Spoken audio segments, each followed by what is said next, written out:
It's you, Cass. I finished the anthology of poems you lent me. Here it is. I thought you'd be too preoccupied to find time for reading. Precisely because of these obligations, I felt compelled to read it swiftly. Wouldn't all these preoccupations slow your pace? On the contrary, knowing that time is limited can push one to overcome their limitations. The weight of these responsibilities seems to have enhanced my reading efficiency. I understand completely. During my time at the Grove, the closer exams drew, the more efficient I became at tackling everyday mundane tasks. Anything but my actual studies. Precisely. As I remember, you and Finon were both disciples of the new Sporists. I assume that Anaxa's exams were as unreasonable as the man himself, correct?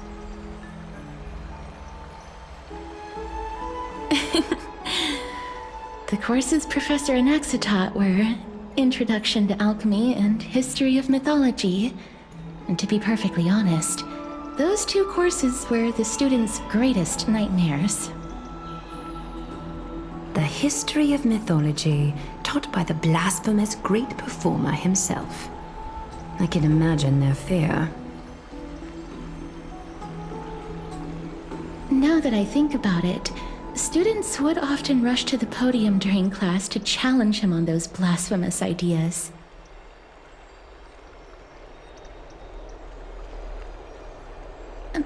May I ask, Lady Aglaya, has your relationship with Professor Anaxa always been like this? He openly dismisses people's faith and questions the very justification of the flame chase journey. Our positions have been destined to be at odds. While you were studying there, I assume you must have heard of his nickname. A Dromus draped in finery? As I see it, this nickname is more of an insult to the Dromas.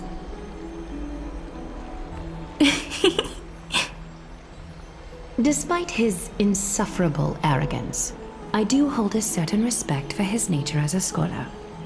To remain true to his principles, he is unafraid to stand opposed to the world, and that requires considerable resolve. Anaxagoras' life is almost like a satire. As a Chrysos heir, he refuses to heed the prophecy, while he disrespects the gods. The gods have chosen him. He was indeed chosen by Circes. Is something weighing on you, Cass? The golden thread is quivering. I sense there's more to this exchange than idle chatter.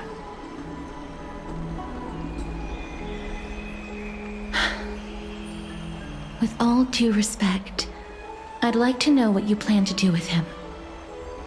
In light of his assistance in the battle against the Flame Reaver, I am willing to grant him some time to find a way to remove the core flame.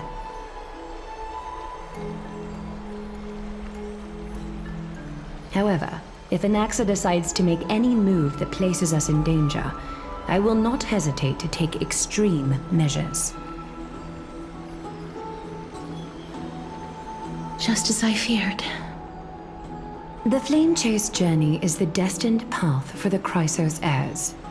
Yet he now seems more like an empty shell. Given his strong sense of self-respect, I trust that Anaxagoras will make the right decision. Still, I can't help but hope for another possibility. Perhaps Anaxa will also overcome his limitations, now that he knows time is limited. I understand your stance. Let's continue this discussion another time. But now, let's greet our guest. You're here. Does this mean you're ready to take on Orynyx's trial? It seems that this sacred beast is just as indispensable, given their intricate ties to the Titan.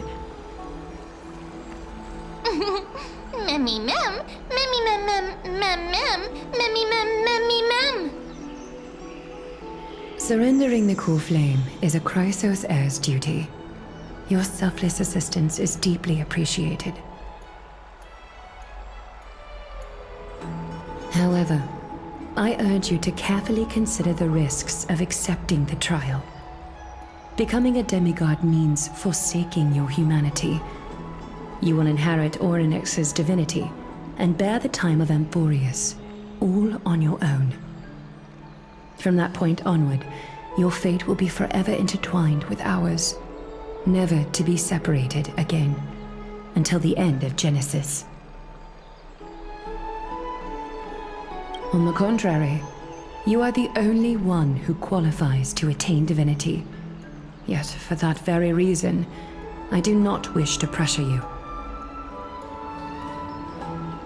It's exceedingly rare to find a capable Chrysos heir.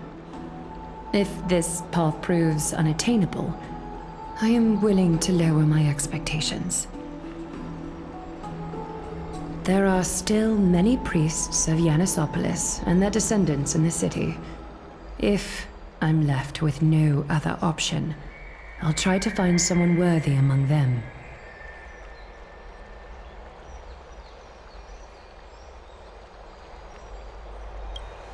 Mem worry. Memmy memmy mem, memmy mem mem mem, memmy mem mem mem. Mem memmy mem, mem memmy mem mem mem hero. Memmy mem mem, mem mem mem mem mem mem, memmy mem mem mem mem mem, mem mem memmy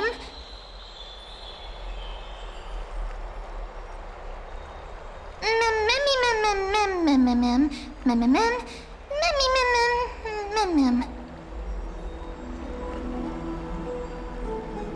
It looks like you know that Titan rather well. Memmy mem mem, memmy mem mem mem, memmy mem mem mem mem, memmy mem mem mem, memmy mem mem mem. Memories that exist outside of your own experiences. I can't explain why, but I can vouch for Mem's words. When I was in the abyss, I heard the Titan's groans, full of pain and grievances, yet without any ill will. Since you've made your decision, go back to the bath chamber and get some rest. Trinen will call for you when the ceremony is ready.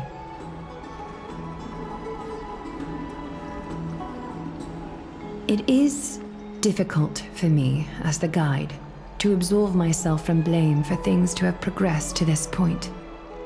Time and again, you have risen to the occasion for Akima.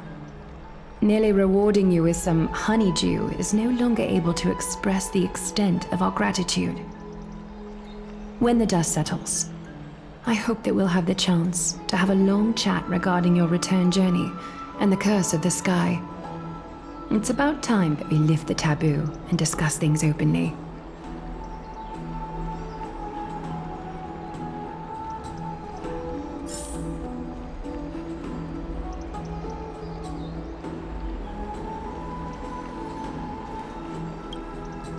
Mister, may everything go well for you and Mem. It's nothing. I only came to discuss some matters with Lady Aglaia. Previously, I lent her an anthology of poems that Lady Trianne had gifted to me. Tracing back, this anthology was something left for Lady Trianne by a bard before their passing. Although personal properties should be cleared out once their owner has passed on, Lady Trianne gave this book to me since she knew how much I liked to read.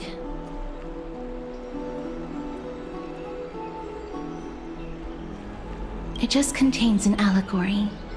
In a faraway land, In a city known as Styxia, a dragon corrupted by the Black Tide descended one day, swooping upon the city like death itself.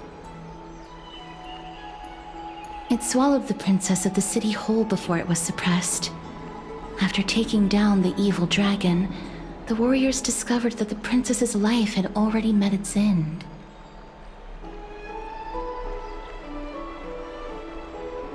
Overwhelmed by grief, the queen hired an alchemist to resurrect the princess using the dragon's flesh and blood.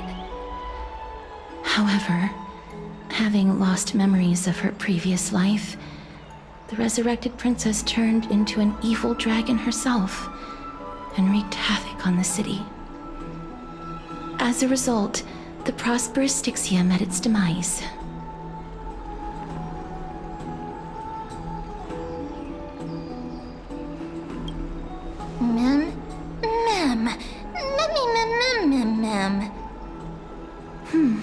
I actually think so too. Mem? Mem?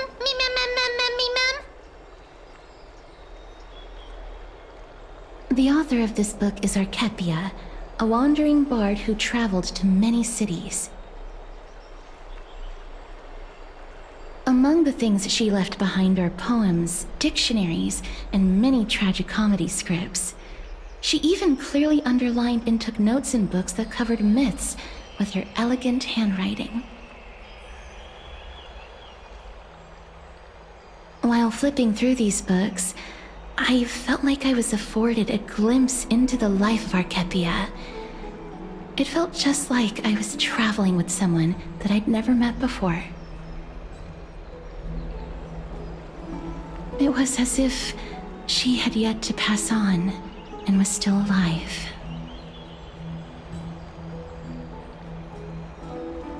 That's right. Writing, drawing, and taking photographs.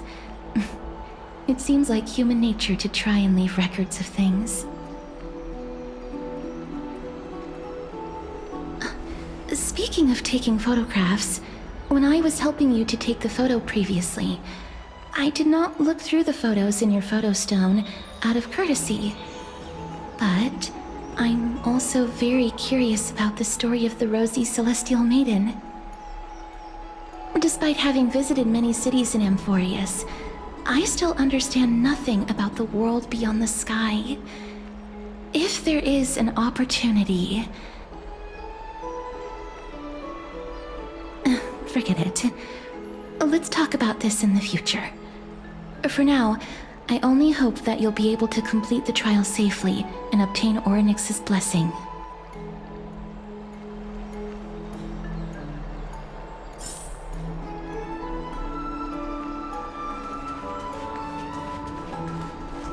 May you complete the trial safely and obtain Orynyx's blessing.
That's right.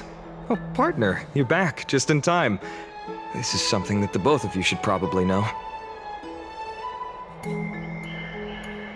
I wouldn't call it trouble. I just think it will be favorable if the both of you understand the situation in Akima better.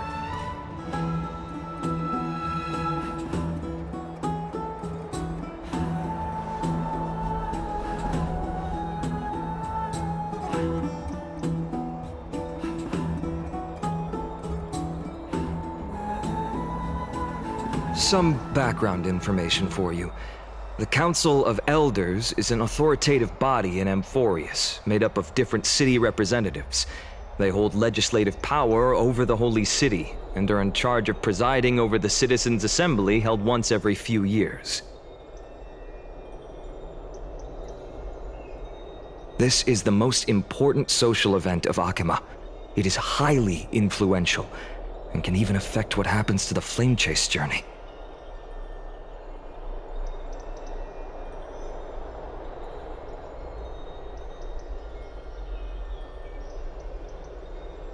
Despite her vision and wisdom that spans across thousands of years, even she cannot win over the hearts of everyone.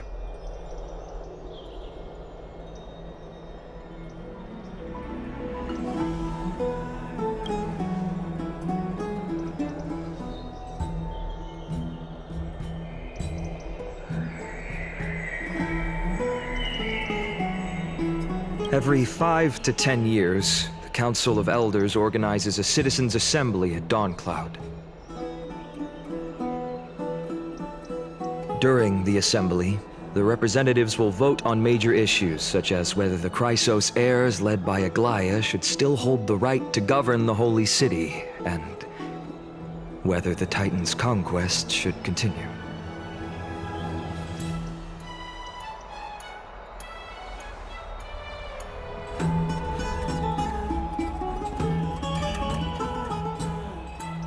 That is correct. However, the problem lies in the fact that there are ill-intentioned extremists in the Council of Elders. They view the Citizens' Assembly as a way to restrain the Chrysos heirs, and hope to take complete control over the Flame Chase journey. We can refer to them as the opposition. During the assemblies held in the past 100 years, the voices supporting the opposition have been growing stronger in the shadows. It's only thanks to Aglaia that the Flame Chase journey has been able to continue to this day. The Citizens' Assembly is just around the corner, but this time, there seems to be a new variable to the situation.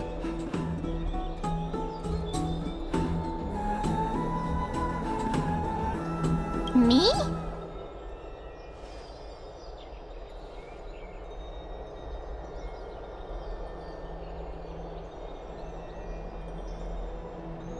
I'm afraid that the Council of Elders might want to take advantage of Professor Anaxa. Aglaia will surely take back Circe's core flame, but with Anaxa's current condition, it's so unique that nobody knows how taking the core flame away from him will affect him. He has always been someone that is only concerned about his own research. I'm certain that he must want to escape from the monitoring of the Golden Thread and protect himself. If the opposition were to offer an olive branch at this time.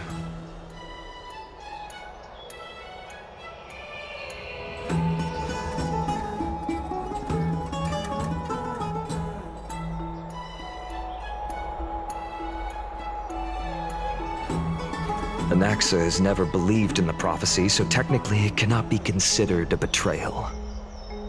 However, he has taught many Chrysos heirs, and has long been considered an important ally of Akima.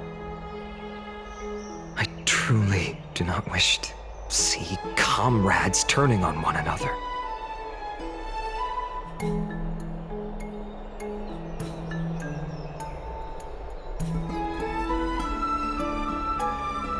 As I believe in his character, I plan to plead with Aglaia and try to buy more time for him. Then, the greatest way in which you can help is for you to know what I am fighting for.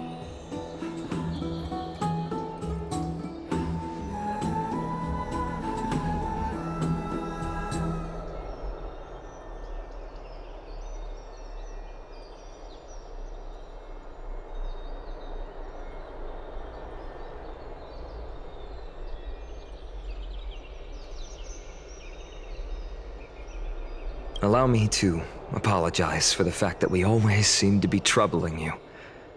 I hope that Orynyx will show more benevolence and be more accommodating. I remember that they seemed quite fond of you back in the Abyss.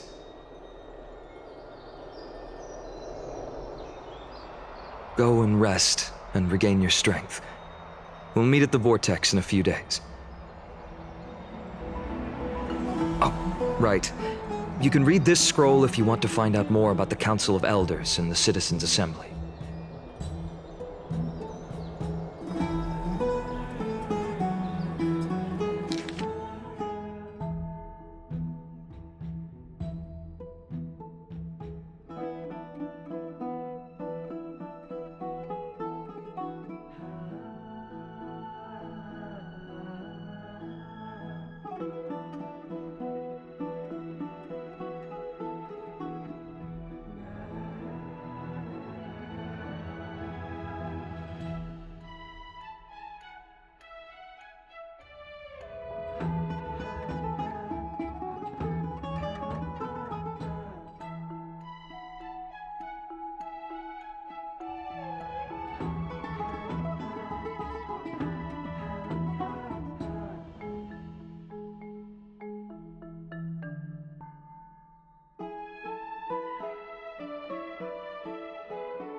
Nervous.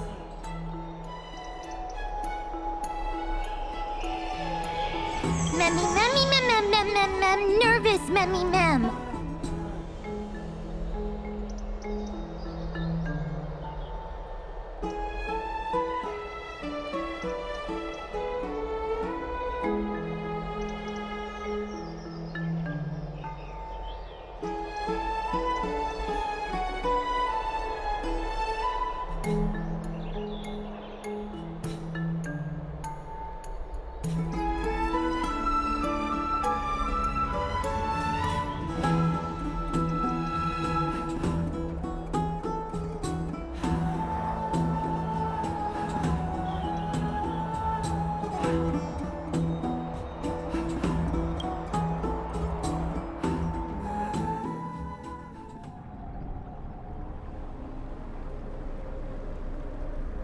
Esteemed one, Orynyx's vacant totem awaits.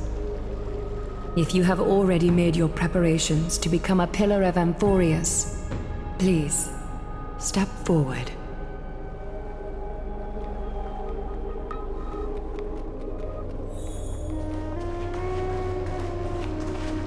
Mister... I'm sorry, but I'm not sure what I should say to help calm your nerves.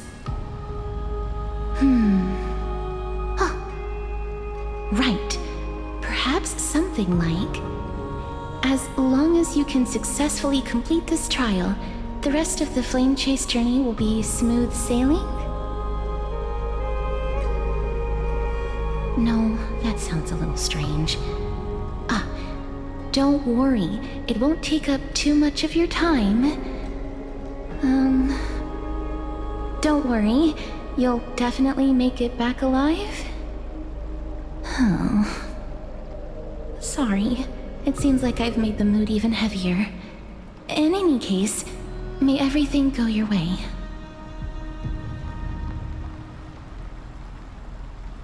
Accepting a Titan's trial is a very peculiar experience. I'm afraid that I'm not able to accurately describe it. You can only go and experience it for yourself. I believe that you'll be able to pull it off.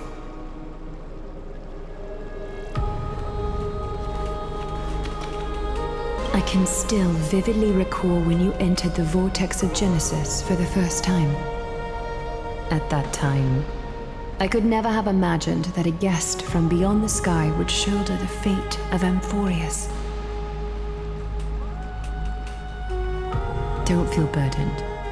Just like during the trial of strife, Trilin and Finon will be waiting for you outside. If something unforeseen were to occur, they will intervene in the trial and rescue you. May Kefali bless you. Little Gray and Mem, thank you. Your resolves cannot be questioned. We praise your pure selflessness and courage. May Kefali light your path forward. Get ready to assume Orynyx's divinity, Trailblazer.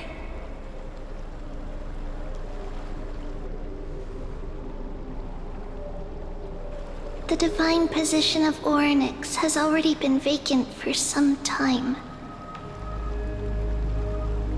We can feel the space of the trial closing. As there isn't much of their soul left, we'll have to complete the ceremony before their soul completely dissipates.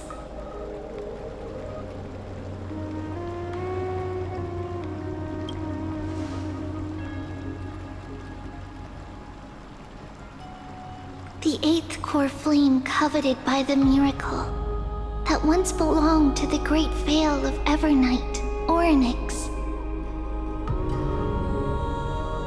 It shall now be returned by the two elected heroes of the Chrysosairs, a traveler who is upright and courageous, and a sacred beast that invokes miracles. Who? Mem. Both of you, please, come forward.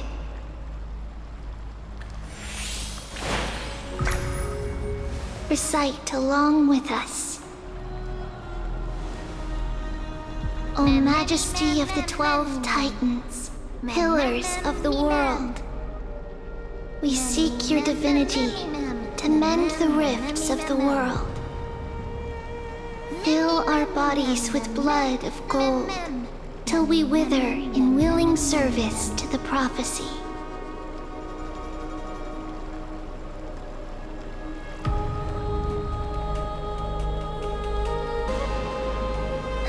These are just words meant to make the prayer seem more solemn. Please, focus.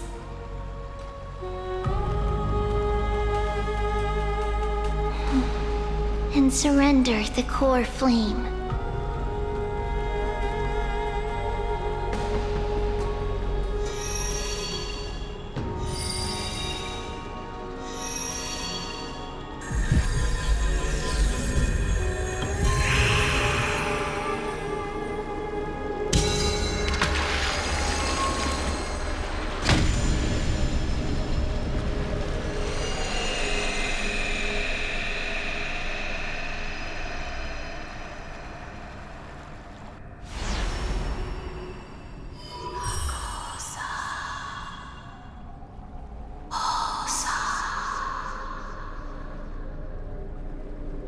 Orynyx. Their soul has been waiting for a long time. Perhaps they're also quietly waiting for the arrival of their successor.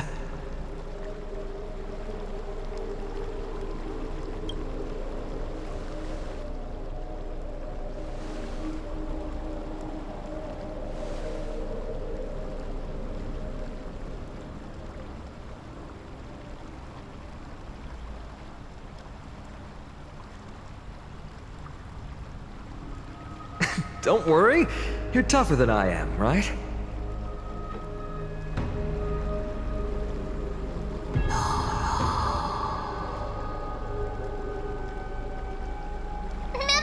Me mem.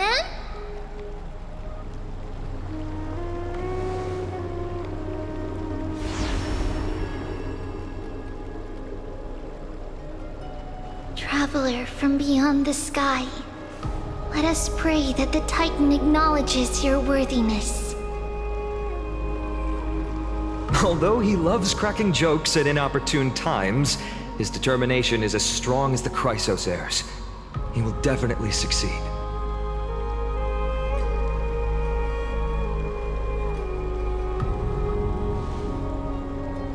While he's away, I would like to have a chat with you, Aglaia.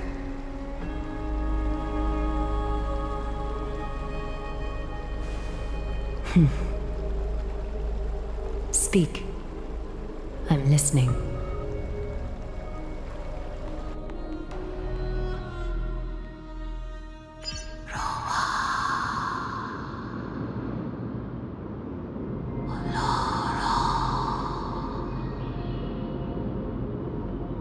Slap, slap!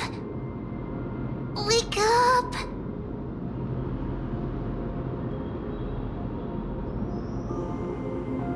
How is it?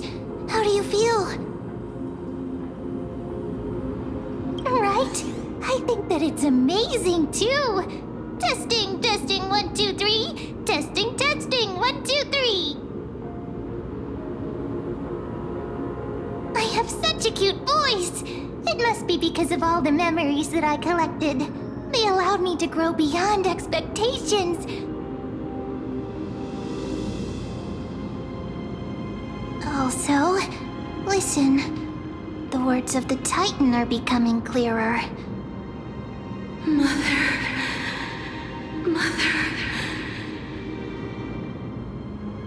It hurts. Have I finally reached the end? Are the years of isolation coming to an end? Orynyx. Oh, how heartbreaking. Ever since the figure draped in the black cloak robbed them of their core flame, they have been relegated to waiting in isolation in such a confined space. We are going to help alleviate their pain, right? Memories broken. Mother, where? Mother? Who are they calling out for?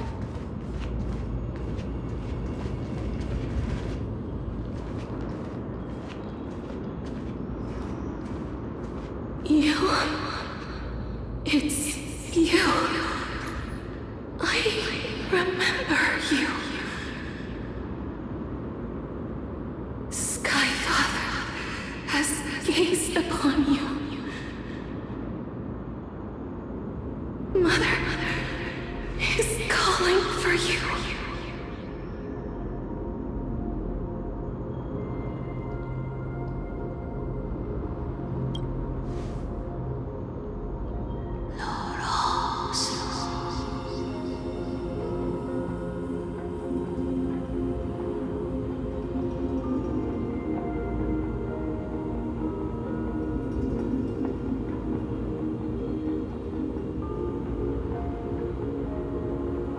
Sky.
listen to me.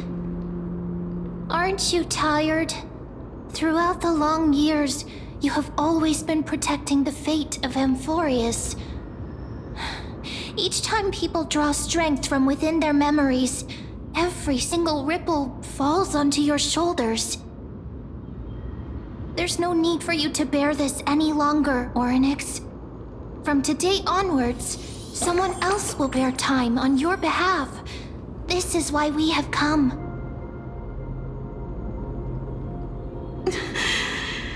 Freedom. Freedom. I want freedom. Oh, poor child. Everything will be fine. Let us help you. You can have a good rest now.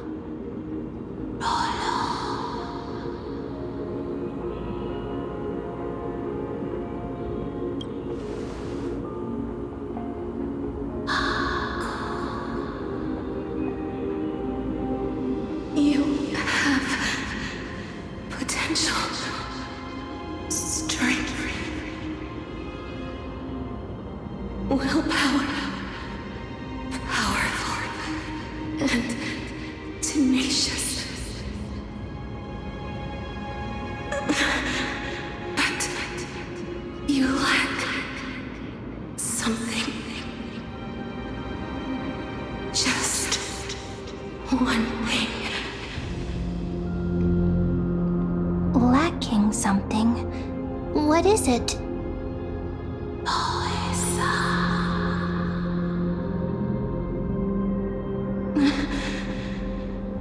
What you lack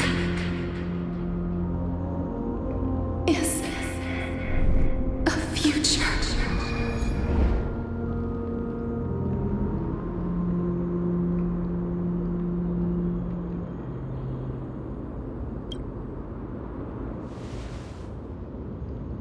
Future?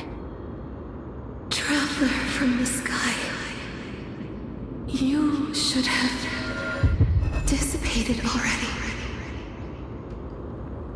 The gaze from Sky Father stabilize your form. Because from the moment you crossed the sky, your life was cast away. Right now, you are simply a collection of walking memories. What? How is that possible?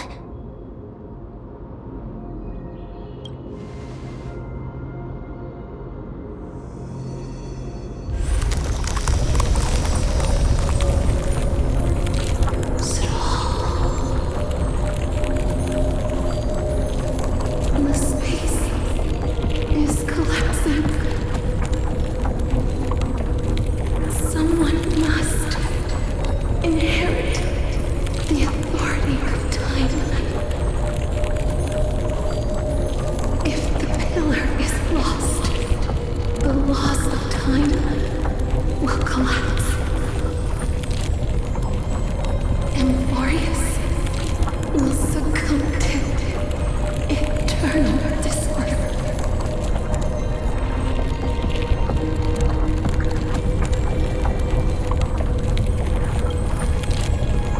Time never compromises, never bears grudges,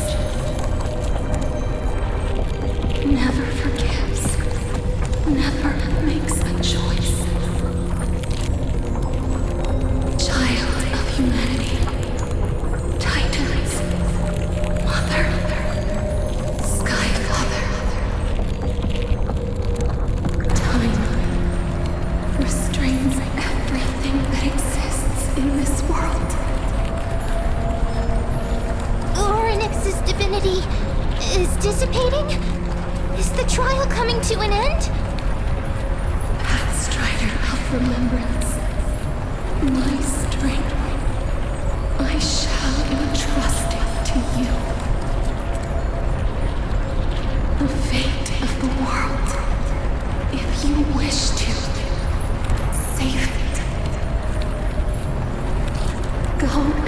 reclaim your future that has been stolen. Even if that means you'll have to cheat death. You'll have to challenge that hand of shadow clasped with unyielding fingers.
Hey, are you alright? I heard you two talking about Thanatos. Cass is also very concerned about the warning. She has left the vortex and returned to the garden. Shall we go and look for her? Thanatos is the Titan that Cass has always been looking for. Regardless of whether there are any clues, there's probably no one else that understands death better than her.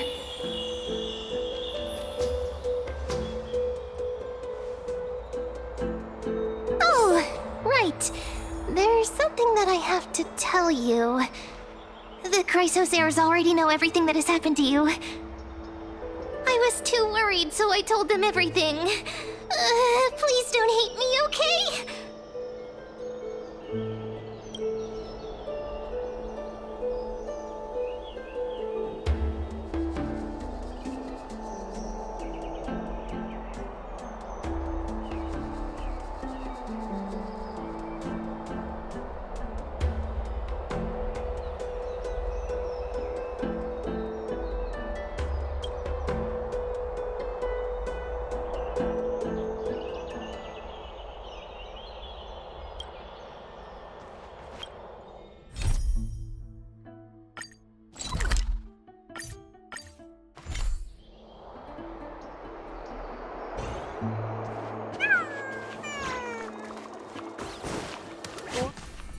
Mister, I'm right here.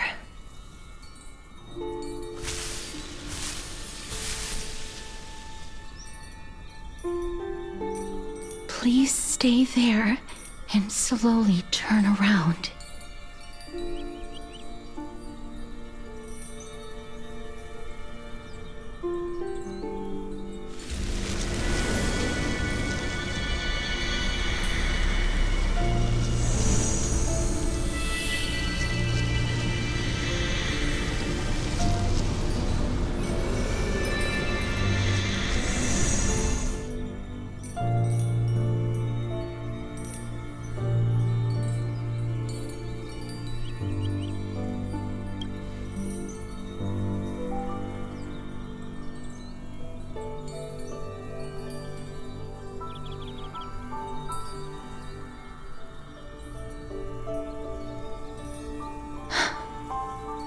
Please pardon me.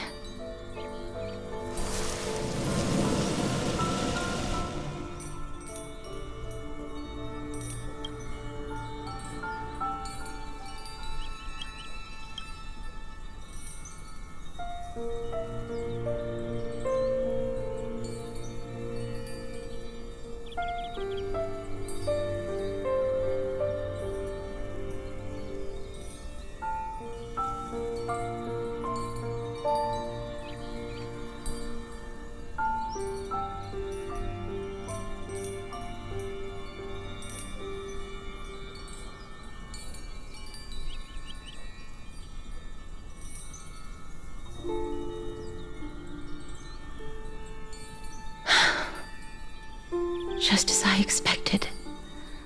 I cannot feel anything. Back at the Grove, I was puzzled as to why you were not affected by my curse. I thought that it might have been the special ability of a traveler from beyond the sky. Never did I expect that this would be the true reason. I'm sorry. I should have noticed that something was amiss earlier. Mister, if my abrupt behavior just now offended you, I hope that you can forgive me. I'm just thinking, if your soul has really left your body, as a mortician, I might be able to trace where it has gone to.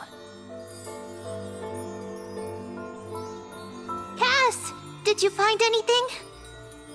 My apologies. Not as of yet.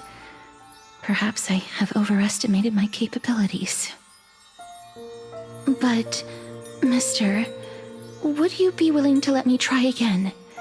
This time, I'll increase the area of contact slightly.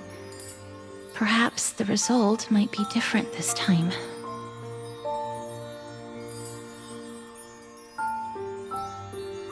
I have never touched the living in this way before. If my actions are in any way disrespectful, I hope that you can forgive me.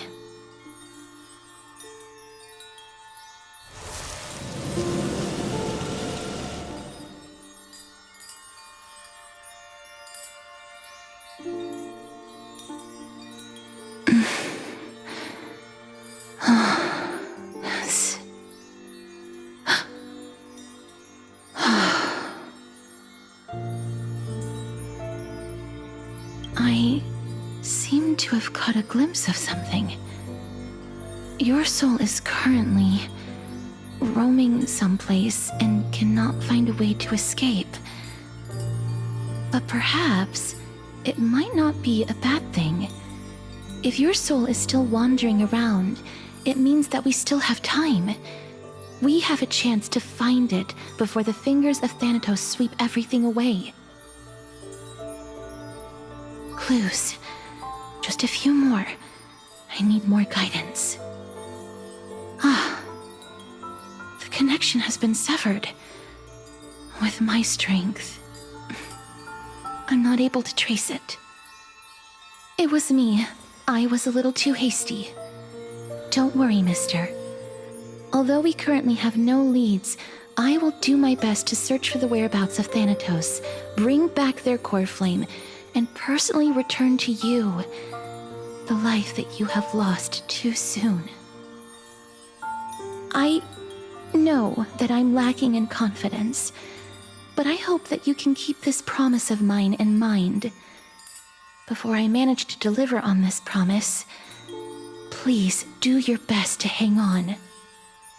Amphorius needs you.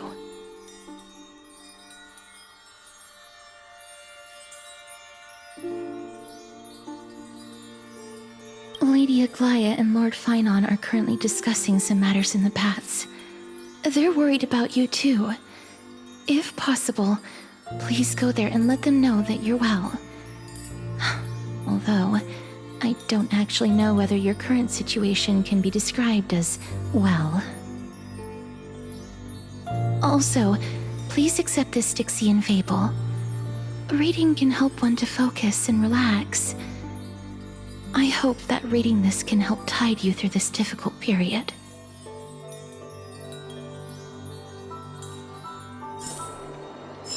More and more species are disappearing. Lady Aglaia and Lord Finon are currently discussing some matters in the paths. They're worried about you too. If possible, please go there and let them know that you're...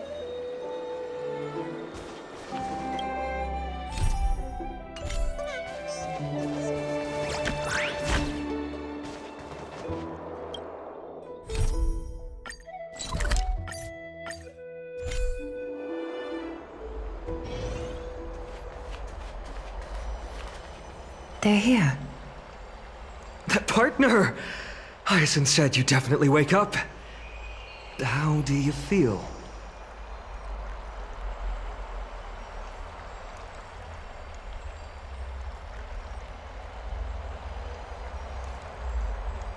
Well, at least you look no different from the living. I think that most living people don't even look as good as you do. You've completed the trial of time, and I have to admit that the process went better than I expected. Even in the end, that Titan's heart still showed a soft spot for humankind. However, I never expected that two people who have cheated death would appear in Akima at the same time. That's what we have been talking about. Mighty has been in Akima for such a long time, but has no one thought to study his indestructible body? If there were even any minor breakthroughs, we wouldn't be as clueless as we are right now. Many have had this idea, but so far there have been no results. If it were successful, Thanatos wouldn't have disappeared without a trace. Nevertheless, now is not the time for us to give up. At the very least, we can still see a glimmer of hope. Cypher. If anyone in this world knows the whereabouts of death, it would be her. I'll try and get her to return to Akima, but do be prepared for a less than ideal outcome. Please understand that throughout the history of Amphorius, no one has ever managed to escape the clutches of death. At the end of time, Thanatos silently awaits all. Don't take it to heart, partner. After all, you've already created countless miracles along the way, right? But before that, just... What's wrong, Aglaya? Omens always come in pairs. A tiny air current will eventually brew into a storm that tears the sky apart. It's Anaxagoras. He has initiated contact with the Council of Elders. In the end, it has still come down to this. I earnestly hope that your assessment of him is accurate, Finan. Otherwise, the efforts of my teacher and I over the past millennium might be reduced to dust because of that great performer.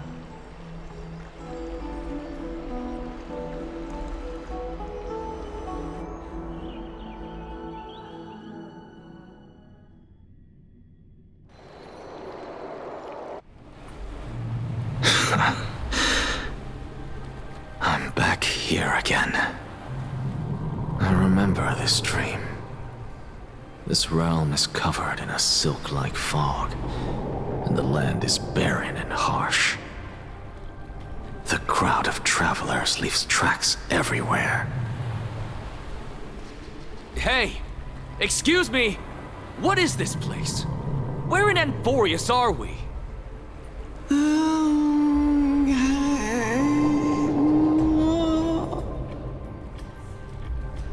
The mutters of the traveler are in a language I'm unable to comprehend.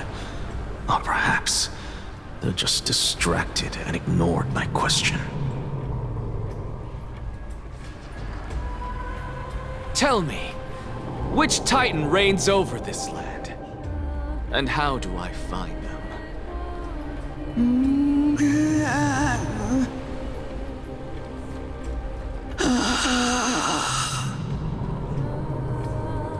Hand of Shadow.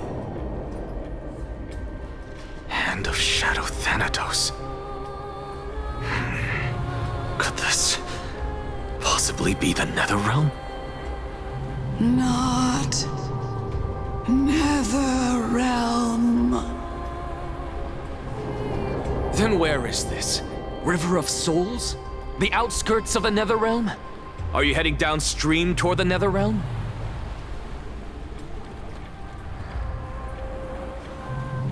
The Netherrealm.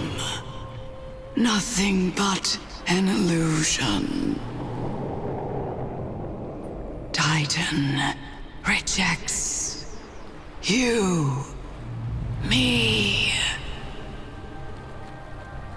Listen. What? The traveler lifts their wrinkled fingers and remains silent. I look in the direction they are pointing and listen closely.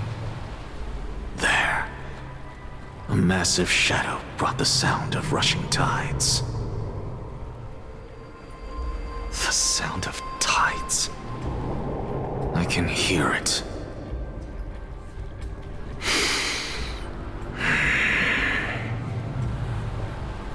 I hear it, deep within the tides, beyond the closed gates of the Void World.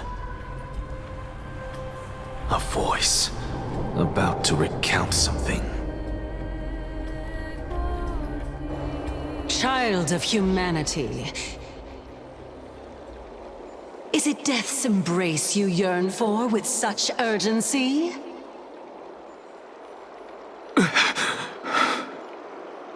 Oh, you have awoken. Welcome back to the mortal realm. Your consciousness is dissipating much faster than I expected. Ultimately, it seems like the Titan's core flame is incompatible with a mortal body.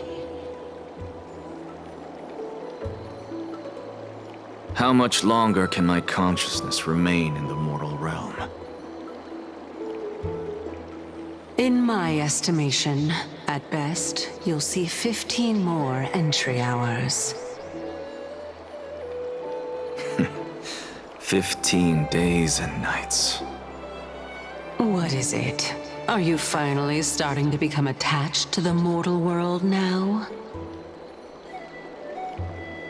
On the contrary, 15 days feels a little too long for solving a singular problem.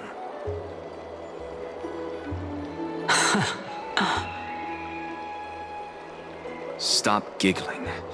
It's time for us to go. The messenger from the Council of Elders is almost here. Let me ask you one more question. Are you really planning to betray Aglaya's will? What betrayal is there to speak of when I was never loyal to her to begin with? What about that white-haired student of yours? Acting so recklessly, do you not care about what might happen to him?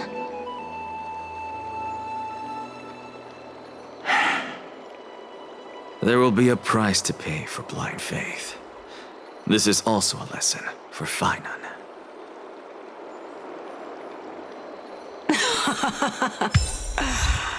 You truly are a strict teacher. Of course. This is how I've always been.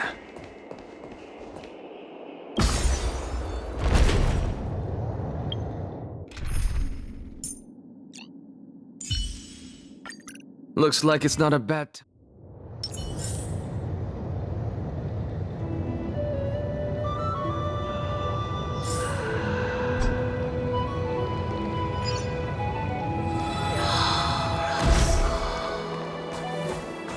Sorry to keep you waiting, Lord Enexagoras.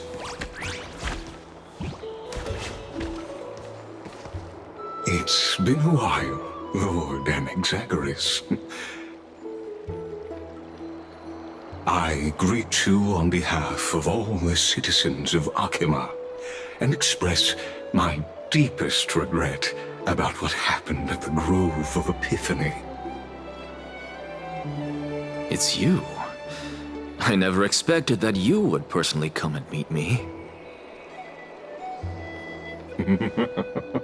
By carefully into Lantern above, I have come as a testament to the justice of the Council of Elders. There are Antikytherans here? They have been a rare sight ever since the Chrysos War.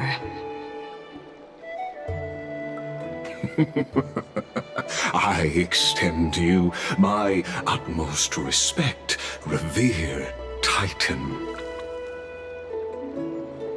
I am Lycurgus, though you may call me Lygus, holding an honorary position within the Council of Elders in Akima, and as the Theoros, I stand to protect the right of all upright citizens to express themselves freely.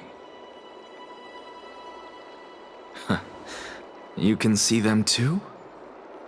You know about us. We Antikytherans perceive the world through the amplitude and frequency of souls. Just as I am conscious that Lady Aglaya is secretly listening in on our private meeting from afar, if necessary, Lord Enexagoras, I can sever the golden thread to protect your fundamental rights. The demigod should know better, for such is her station.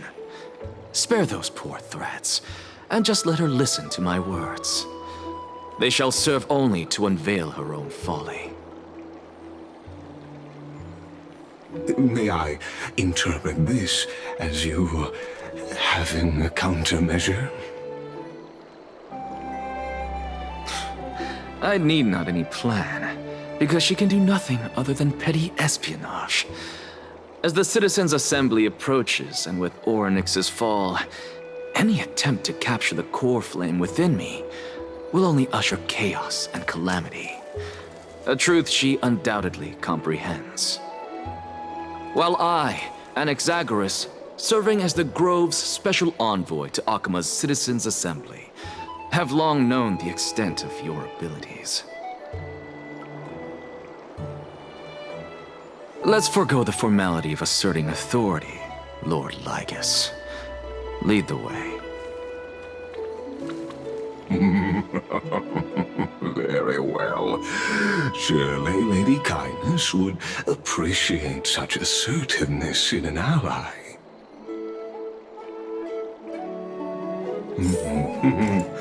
She's been waiting. Follow me. Is there something on your mind, Lord Anaxagoras? Nothing, really. It's just a question that I contemplate every time before I ascend to Dawn Cloud. For the Titans, does the falling equate to death? Ah, a pondering truly deep. Time is on our side. Do you mind sharing your reflections with me? While all living beings must ultimately face their demise, Kefali has yet to meet theirs. Their journey continues unhurriedly along this long path. Are you suggesting that Kefali may not have truly passed? Yes. For dying implies an ongoing process, an action, whereas death signifies a static state, a definitive termination. In contrast to mortals, Titans exist on a grander scale of space and time, thus elongating their passage into death. The notion of their fall is but a misinterpretation born of mortal ignorance. Ah, an intriguing concept, albeit challenging to substantiate. After all, Kefali has maintained a profound silence ever since the era Arasa, while scholars and priests alike have conveyed the message of the gods' imminent fall. Perhaps the gods in their arrogance deemed it beneath them to reveal their perspectives to mortals. Could you elaborate on your statement? Circes, the kin of the Sky Father as recounted in myths, now resides within my brain. Were I to inquire, Kefali would have no cause to refuse. Oh. That very well could be true. But what if the world-bearing Titan still chooses to remain silent? In that case, the myths crafted by the people of Amphorius are nothing more than pitiful jests. It's worth a try. I believe, and I'd love to witness the fruits of your theory and the change it may bring to this imperiled world. Because I completely concur with you on this aspect. If the Titan has indeed met their end, any response from them would be impossible.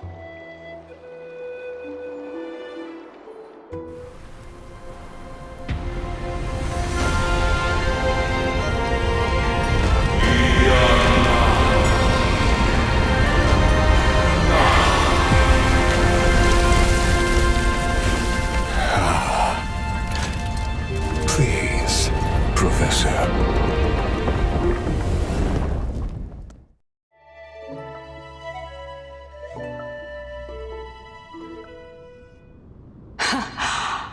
The children of humanity have indeed created a spectacle. Welcome to Dawn Cloud. The atmosphere here carries a greater sense of solemnity than the mundane clamor of the Marmorial Palace, with entry permitted only to the invited. Only esteemed beings grace this place, and among them I've received priests, scholars, warriors, and now we even have the honor to be in the presence of a Titan. Oh, what a joyous occasion.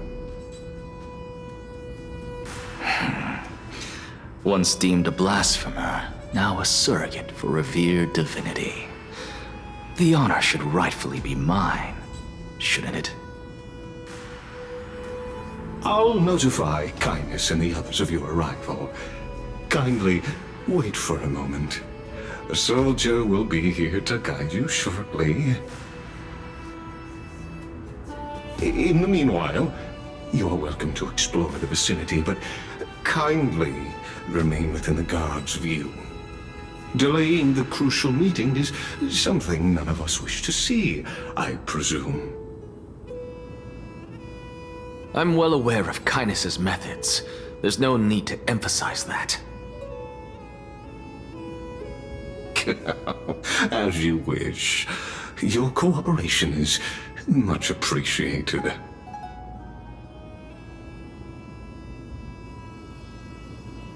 Alas, I had hoped for a brilliant plan from you, but it turns out you just left one cage to enter another. Save your concerns. I know very well what I'm doing. I shall depart to explore the surroundings then. Now that I look around, I wonder if there are any murals bearing my portrait around here. I'm quite intrigued to see how the children of humanity beyond the Grove perceive another Titan. Off you go. I won't be joining you. This Titan appears to be quite at ease. I should investigate the Council of Elders' recent activities first. Be aware, I can hear you perfectly well from here.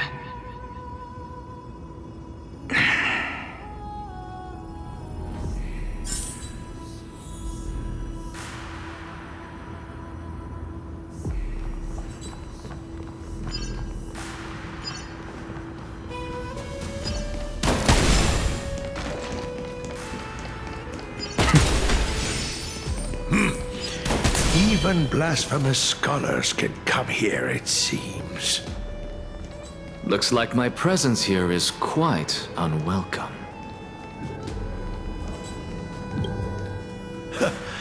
Anaxagoras, I thought that you had died to the Black Tide, just like the other scholars.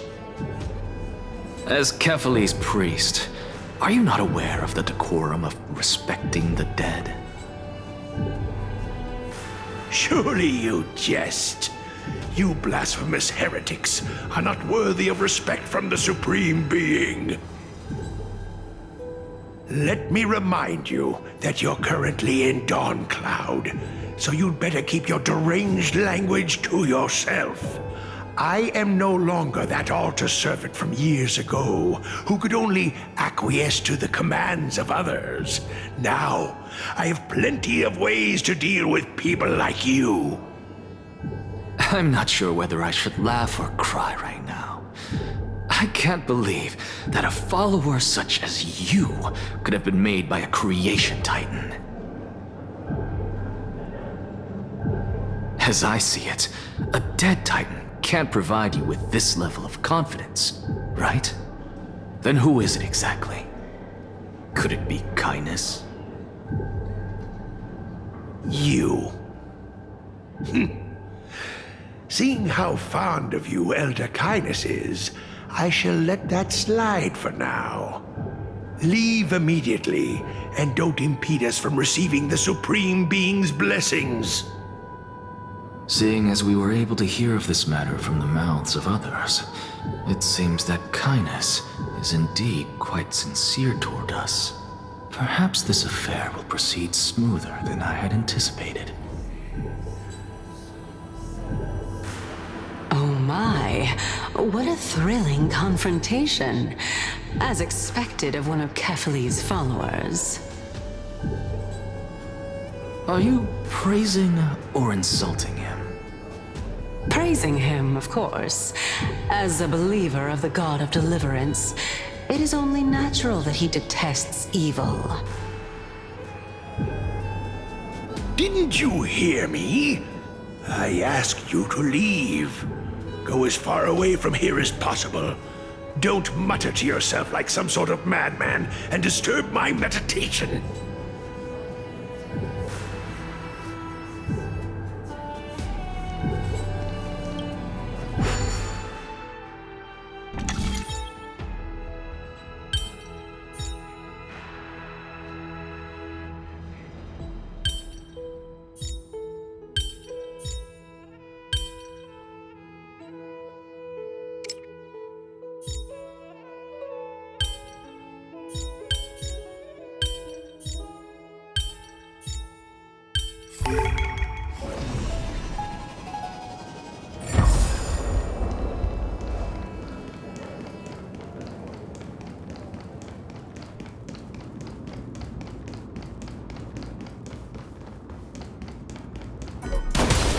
Professor Anaxa! Over here!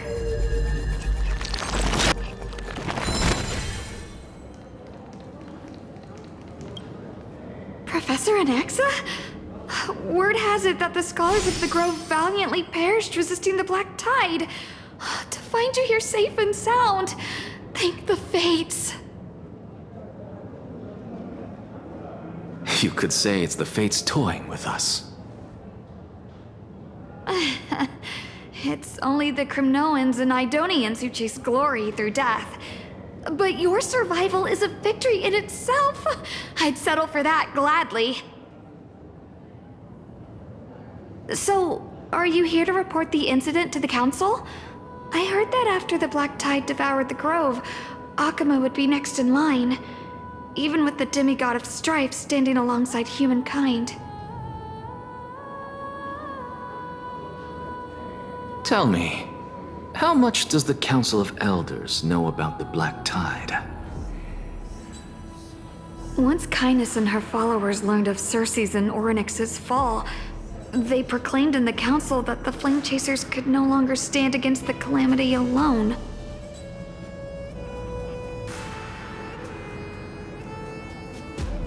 Yet, when the Crown Prince ascended to godhood and repelled the Black Tide, she immediately altered her tune, declaring that all was resolved beyond Akama, with the only remaining menace now being Aglaya and her adherents.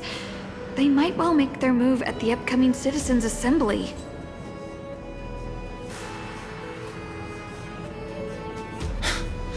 No surprises there, those shifty opportunists. Thank you for your honesty, virtuous student. Being an opportunist could very well be a facet of wisdom. Shouldn't you be searching for murals of yourself? I've had enough of your prattling. I was really curious to see how you would find the middle ground between both factions, so I came to listen in. But it seems as though this Kindness is much more ruthless than Aglaya. If so, why do you want to work with her? Could it be that perhaps you've decided to readily surrender this hollow shell of yours, just because you feel like death is fast approaching? I'm afraid you'll be sorely disappointed if that's what you truly think. I've had enough of this. Could the 15th entry hour arrive any faster?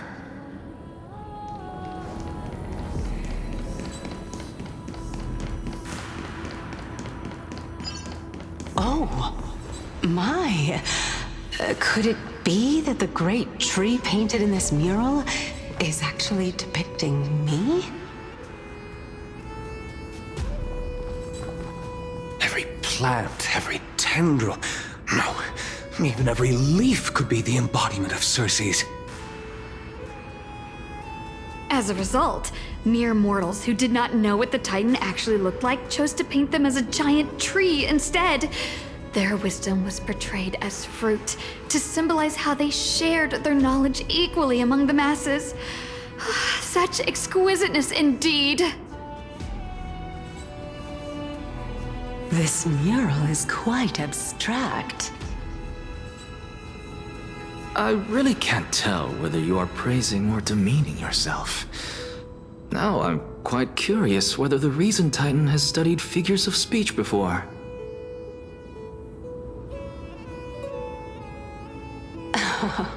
Of course I find such stylistic devices interesting. For all we know, this could be the answer to the question, what exactly are we?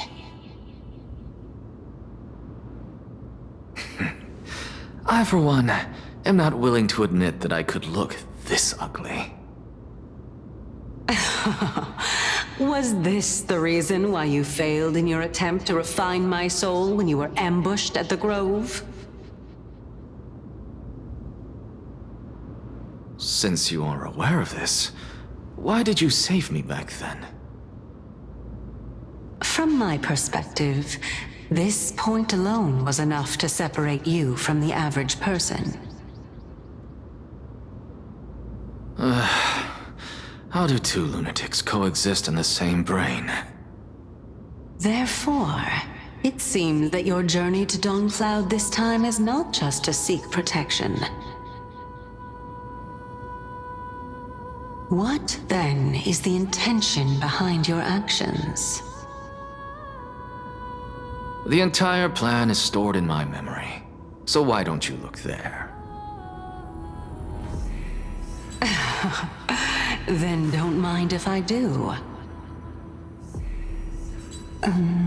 1 year old, 2 years old.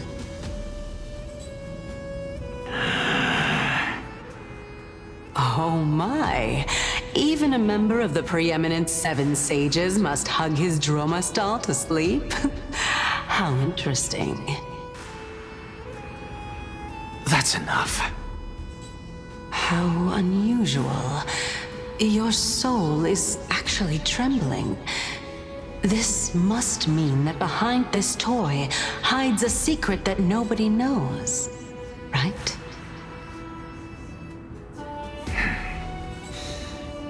Since our days are both numbered, I don't mind telling you more about it. This is a present that my sister gave to me. It's a doll that was made to look like our family pet. So there are other members in your family, eh? Are they also living in Akama? Don't you just love to pick through my brain? Go on, continue flipping through my memories. It won't take long. You'll discover the answer when you reach the memories of when I was 5.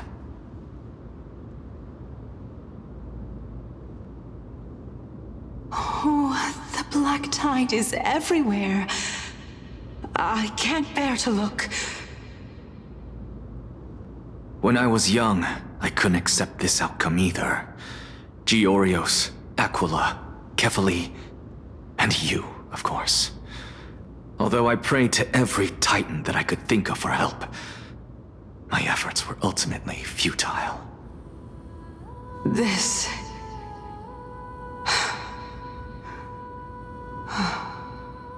Could this be the inception of your research into alchemy? Indeed it was. Everything started from that verdant courtyard of yours. When I was pursuing my education there, I naturally also came to learn of Thelesis' theory as well. Oh, I remember that person. he was the one to come up with the concept of souls, right? Not only that, he also believed that life, as well as the composition, movement, and transformation of matter, all stem from souls themselves. This is why I thought that, since all living things stemmed from the same origin, why could I not sacrifice myself in order to resurrect my nearest and dearest?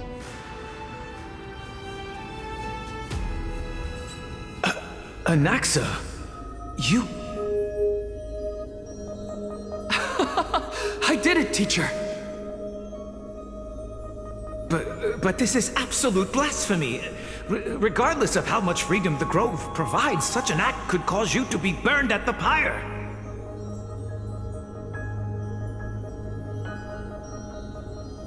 Your beloved, where is she now? Send her away from the Grove at once, to a place where nobody will ever be able to find her. Otherwise, the both of us will be judged by the Council of the Seven Sages.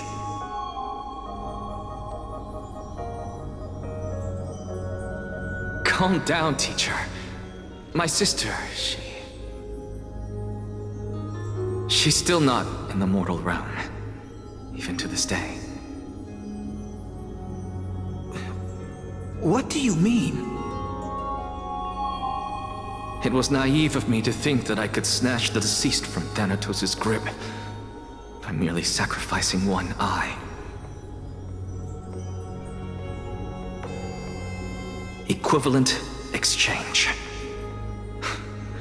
All I received for that price was but an opportunity to see her for one final time. Nothing more.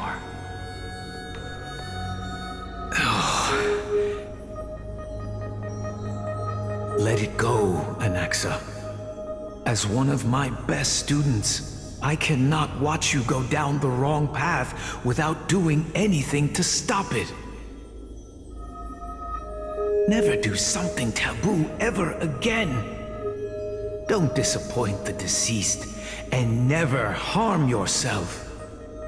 If you can do that, this classroom will still be yours, and you'll have a chance to live out your own life. Since I was able to see her one last time, I have no other desires. You're right, teacher. It's time for me to start a new life. I am sincerely glad for you, child. Now then, what topic would you like to study?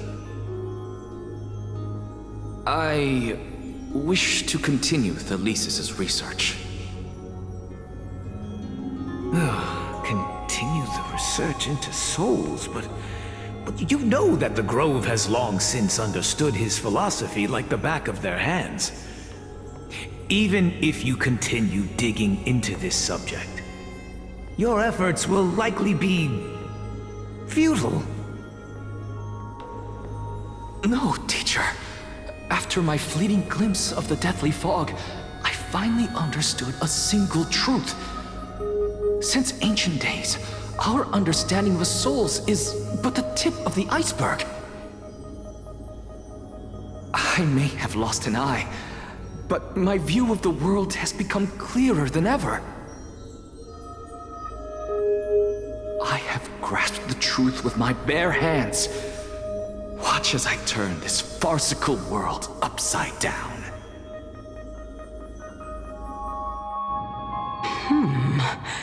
Who would have thought such a secret lay concealed beneath that hefty eye patch of yours?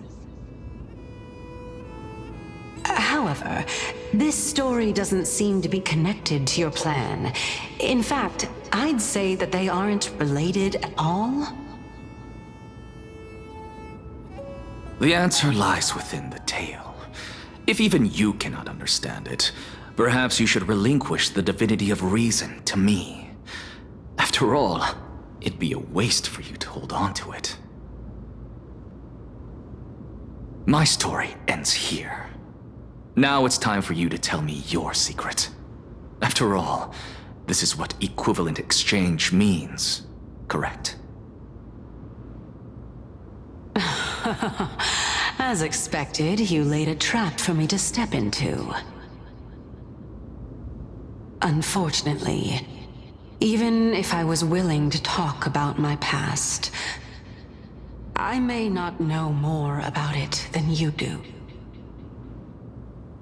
Oh? Are you saying that the renowned Reason Titan is now admitting a lack of wisdom? Your followers are going to be sorely disappointed by this. Child of humanity, remember this. Being cognizant of one's ignorance is the greatest wisdom of all. Now I understand. No wonder you asked me to answer your random, nonsensical questions. Not only that, you're the only one who can shed light on my query. As the saying goes, onlookers see most clearly. Is that so? Lord Anaxa. I saw you muttering to yourself and was wondering whether you were caught in a delirium of reflective thought. I'm sorry to interrupt you, but time is of the essence. I have a message from Lord Lygus. Lady Kindness has met up with the Council of Elders and is awaiting your arrival, so please depart forthwith.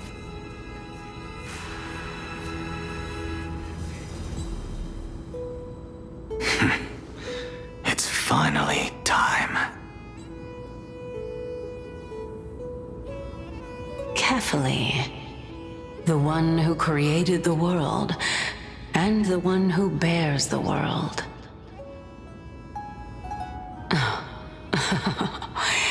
If you truly have not met your end, how will you answer the challenges of those who defy you? I didn't expect you to agree to Lady Kindness's invitation. What a wonderful turn of events. To tell you the truth, there are many people who hold grudges against that Lady Goldweaver. Isn't that the dromas draped in finery? Avoid his gaze. I don't acquaint myself with blasphemers. Don't worry. He's too full of pride to pay us any attention. Your nickname is Dromus as well? You must really like those creatures.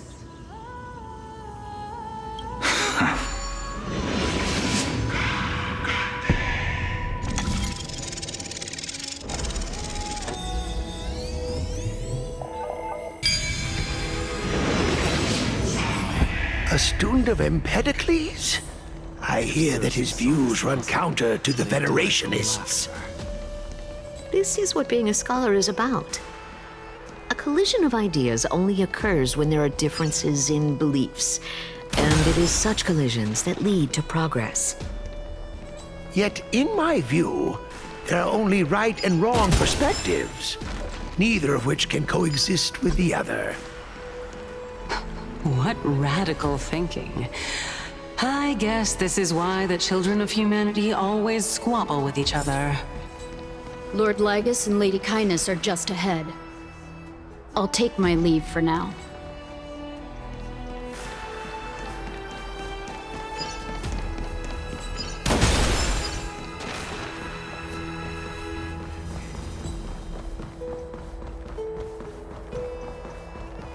Welcome to the Demigod Council, esteemed guests.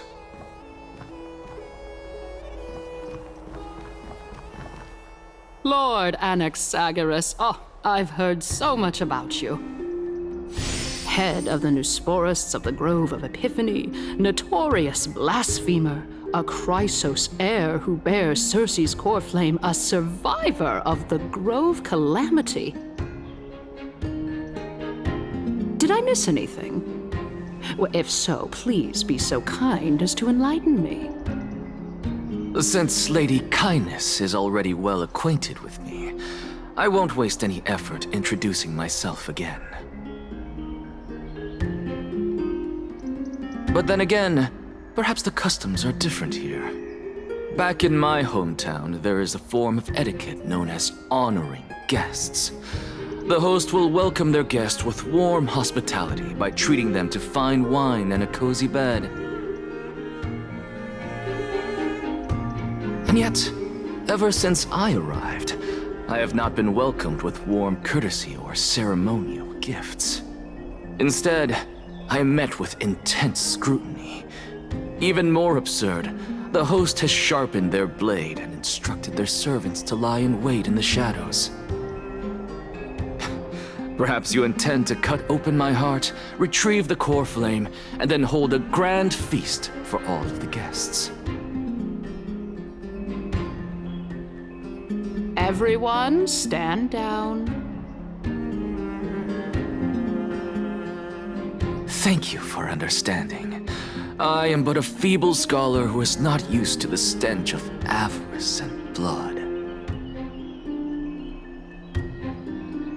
No need to be humble, my lord.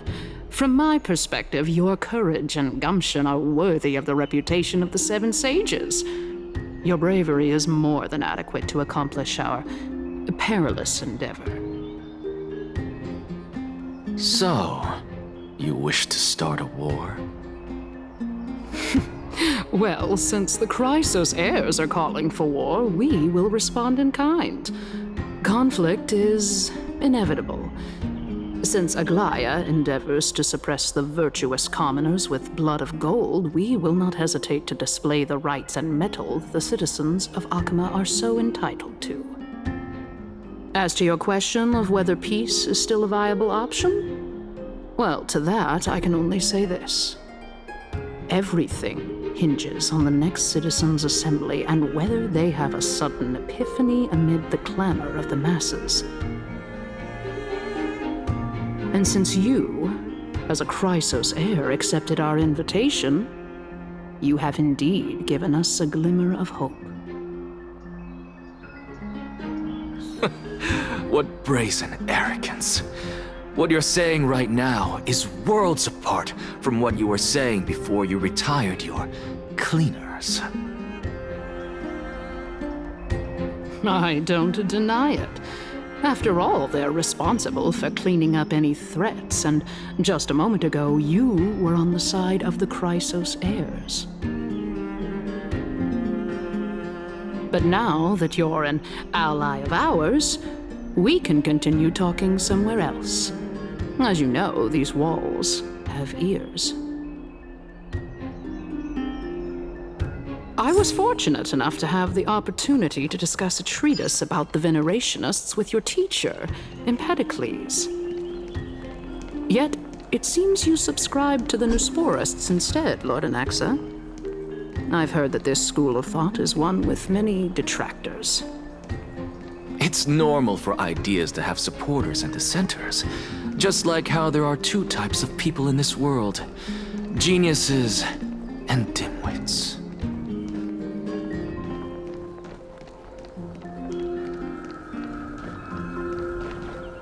Welcome back to the hub of the Demigod Council, Lord Anaxagoras. Surely you remember that countless eloquent orators have stood in this spot before and emerged victorious by stoking public sentiment with their words. And yet there have also been innumerable blasphemous philosophers who set themselves up for failure because they refused to defend their actions. This tiny stage is the most profound embodiment of Akama in centuries. In 15 days, this site shall also become the most important, as well as the final turning point in Akama's history. May the both of us carry out our duties with honor and lead the masses back toward the Erechrysia, a golden age with no death, strife, or trickery. Oh my, 15 days and nights. That aligns perfectly with the date of your demise. Could such a coincidence truly exist? Using death to prove myself fits my intentions perfectly. What strong conviction you have. As expected of the hero who dared to stand up to the Gold Weaver. As expected, she misunderstands you. That's enough, Lady Kindness. Dispense with the niceties. I only accepted your invitation so that I can serve the commoners alongside the members of the Council of Elders. Don't test my patience with such superfluous formalities. Well, you say that now, but surely you also require my aid as well, so that you can stay alive even when being pursued by the Golden Thread? You worry too much. She won't show her hand too freely, as she still needs to garner support from the masses at the Citizens' Assembly. Even someone like me can tell that only a sliver of her humanity remains. Surely you're not asserting that she will definitely act in a rational manner.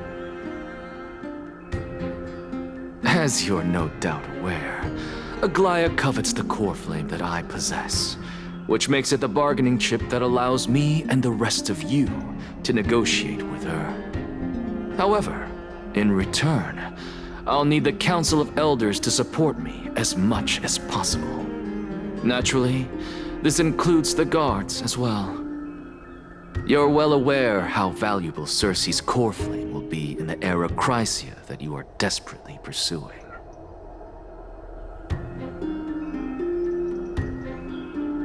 Talk is cheap, so you'd better act prudently as well. I understand. After all, this battle of wits is just a means for each party to acquire what they need. As long as your request is reasonable, the Council of Elders never shortchanges its allies. Since we're both intent on mutual cooperation, let's not mince words and just speak plainly to each other. Let us decide how much we can secure for ourselves and how much we're willing to sacrifice, like true philosophers, with our words and wisdom.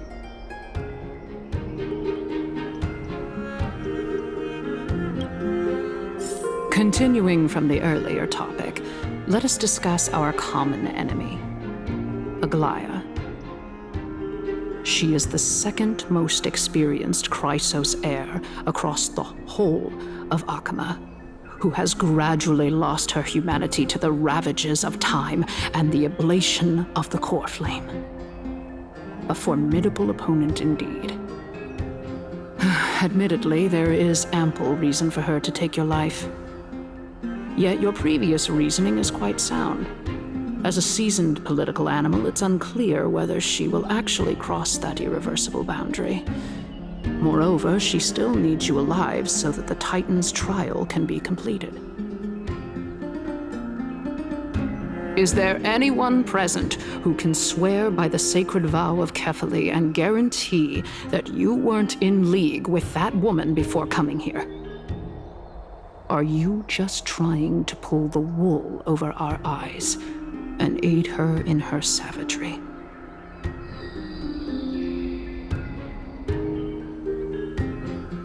I believe you're aware of Castorus the Executioner. Long before I returned to Akama, Aglaya had already dispatched her to monitor me. If I weren't able to reach this place in time, I would have been forced to meet Thanatos first. As compared to a comprehensive plan with uncertain results, if you decide to cut open my chest and remove the core flame, wouldn't that settle her nerves even more? Everything is in place. She just needs the right timing. I understand what you mean. At the very least, the both of us agree that this tyrant who wallows in extravagance and greed is the greatest threat to achieving peace in Akama. The Council of Elders is willing to defend your right to live, just as we defend every oppressed citizen.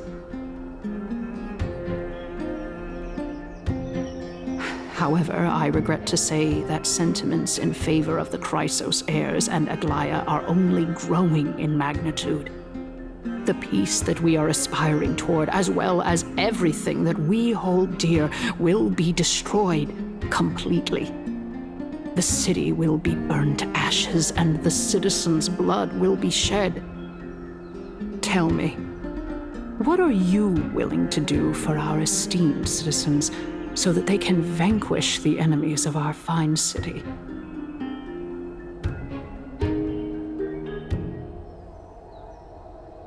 Although the circumstances are rather unfortunate from an objective point of view, it is an undeniable fact that ever since the Grove was attacked, I have become the de facto leader of the Grove. The Council of Elders needs more backing if it wishes to topple Aglaia, and it's evident that the Academy wields considerable influence.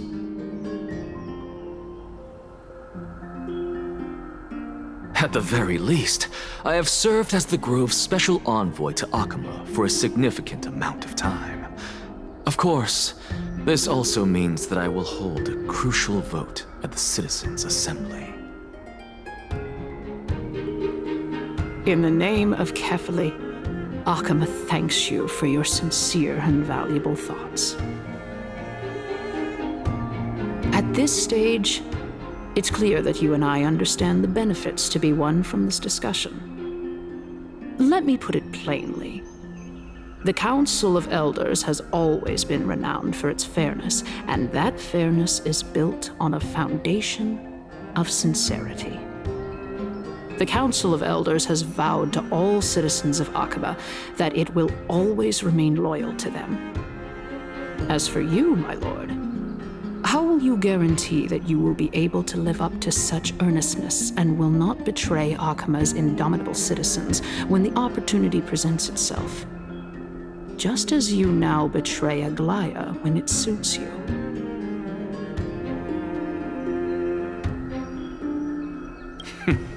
Surely you jest.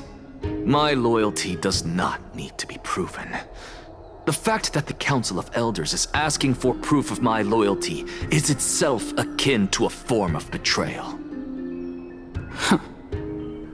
I am incredibly honored to have witnessed the both of you bury the hatchet in a civilized manner. However, I am afraid that I must interrupt for a brief moment. As the Theoros, I have observed the following. Lady Aglaia, the Goldweaver, is currently on her way to Dawncloud. Oh. Well, I do believe that we might have a slight overabundance of guests today. Feeling dissatisfied, Lady Kindness? Despite the Council of Elders' lofty residence on Dawncloud, it must still tolerate the whims of the Chrysos heirs. So you were holding back just now. Seems like you are better at playing this game than I. In any case, I'm glad that she's arriving here. So tell me, Anaxagoras, now that you're an ally of mine, if Aglaia were to demand that I hand you over, what should I do? You can do as she says. Tell her that the Council of Elders merely wished to chat with me and had no intention of offending her.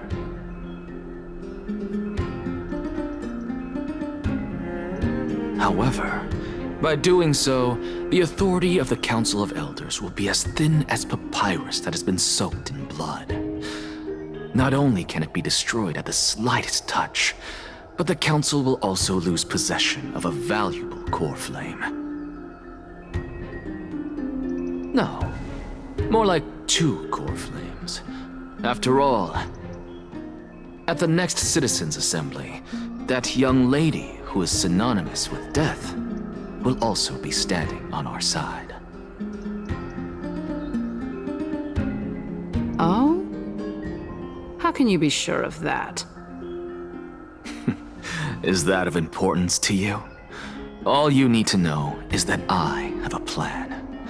In my opinion, you should be more worried about the impending threat.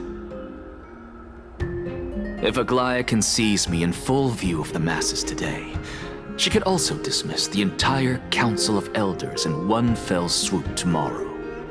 If that happens, the discussion that we've just had will turn into an utter joke instead.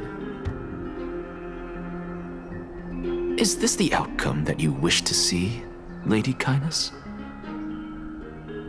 Fine. I will handle this matter appropriately. But you do best to remember this. Fool the people and karma will be on your tail. I'll overlook it this time, but don't count on there being a next time. Unless, of course, you crave cruel punishment and consider suffering the perfect state to ponder the true nature of souls.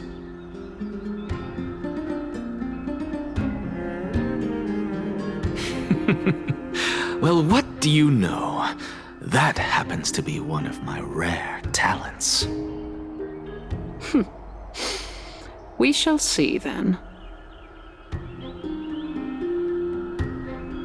I've got to say that you've managed to really impress me again. But shouldn't you be going after more? Dying to know what I'm after. I mean, I'm the reason Titan after all. It is in me to ask and seek answers. Easy there. You'll learn the answer soon enough. I didn't bring it up with her purely because she doesn't have the means to give me what I truly want. It's as they say, onlookers see most clearly. The true masters of Dawncloud have always been the Theoros, who watches over everything.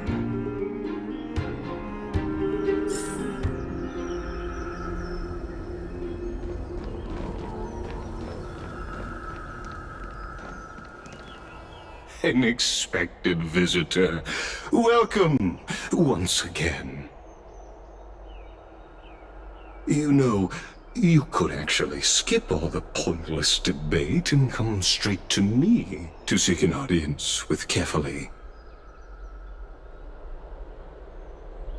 I have no reason to refuse you, do I?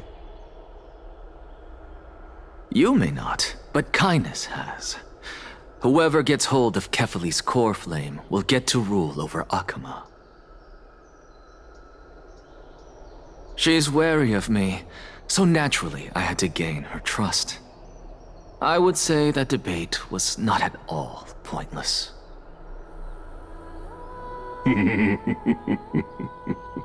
Very true.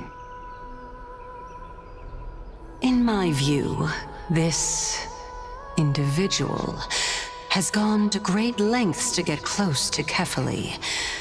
He might very well be plotting something nefarious against the Titan. Are you still willing to let him pass, knowing this? Yes, very much so. All living creations are always free to visit Kefali's transcendent vessel. This comes with being the World-Bearer. How convenient it is to be able to hear what they say.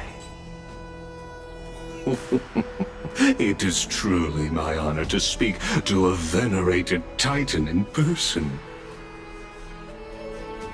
Please, go ahead. Let me join you both on this journey. Oh, a bygone myth tells of an occasion where Kefali once answered their followers' questions on the peak of the Holy Mountain. Their followers have since believed that scaling this Titan cliff is one way of being with the god. Hear that? It's not every day that you get to climb a mountain with Circes. You should sing me a hymn of praise. Titan hymns are beyond me.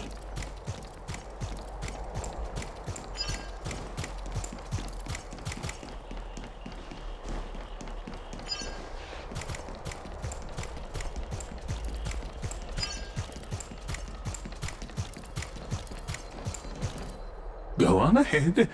Take this Yanis shortcut, and the long pilgrimage stairway will be waiting for you at its end. I have to admit, I never expected you to not ask me anything. Not even my motive. Because I know very well what it is you are after. As the saying goes, a gentleman helps others achieve their goals. I have a feeling that your theory will be validated at the end of this journey. I believe Kefali will not deprive you of your right to ask your question, especially now that you're on the brink of death. You must be closer to Kefali than anyone else. Wouldn't you agree? I hope things go as you say, then. Putting a child of justice into a farcical world is bound to turn it upside down.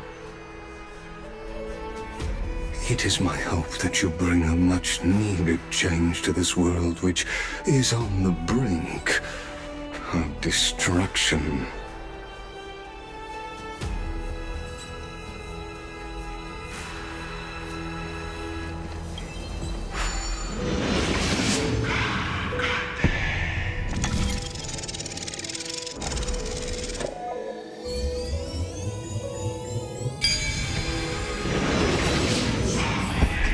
Honestly, this is my first time going up to Dawncloud's peak.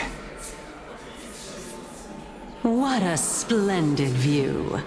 Isn't it about time you recognize the magnificence of us Titans? Well, I don't see how this place is different from those temples in the city. All they have are magnificent facades. And even though I've come this far, I'm still doubtful about getting useful clues from him.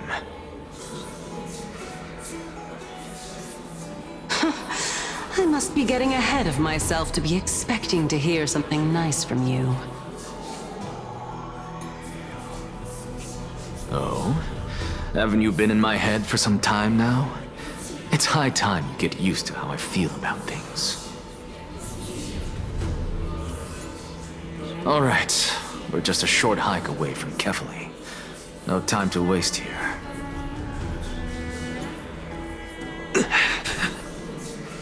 So the intellectual debate from earlier was too draining for you, huh? If Amphorius gets a new lease on life, you should focus on strengthening your body and stop shirking social interactions. Save your concern. The Titan is in sight. Can you make it? Why?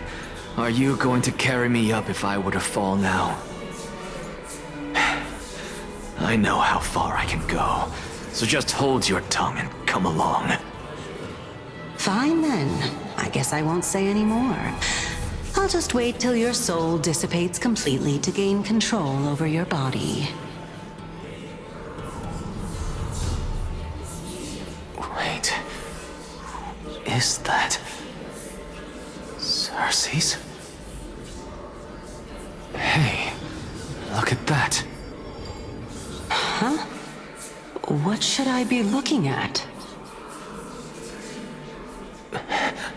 Am I hallucinating? Or do we even get to see souls when we're close to dying?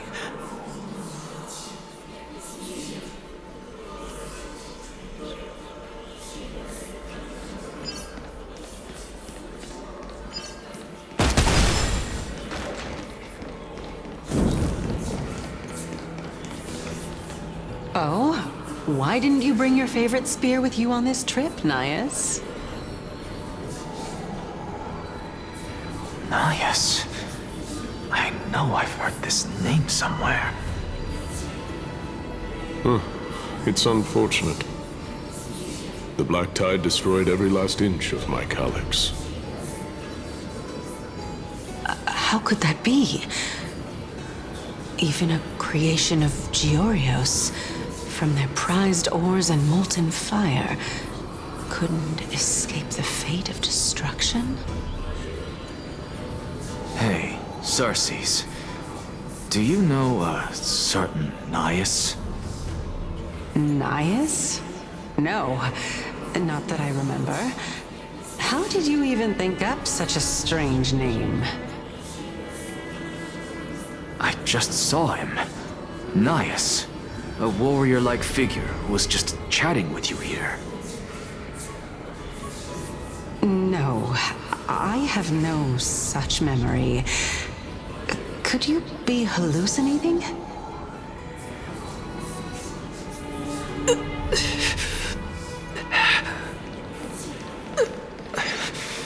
This is a departed spirit?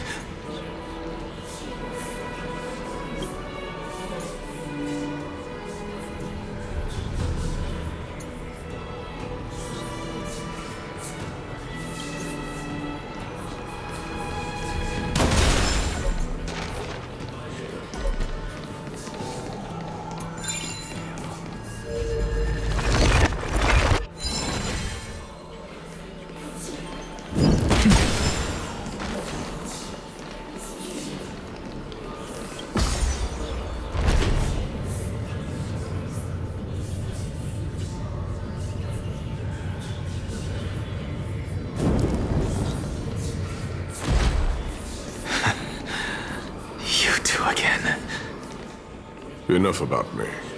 Did Kaos ever reply to you? Well, regrettably. Seems like the price of becoming a demigod is a lot heftier than we thought. Kaos. Demigod.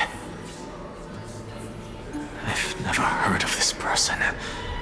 Which Titan's authority did he inherit? Look on the bright side, Nias. Since we've come all this way, I doubt he'd snub his old friends, would he?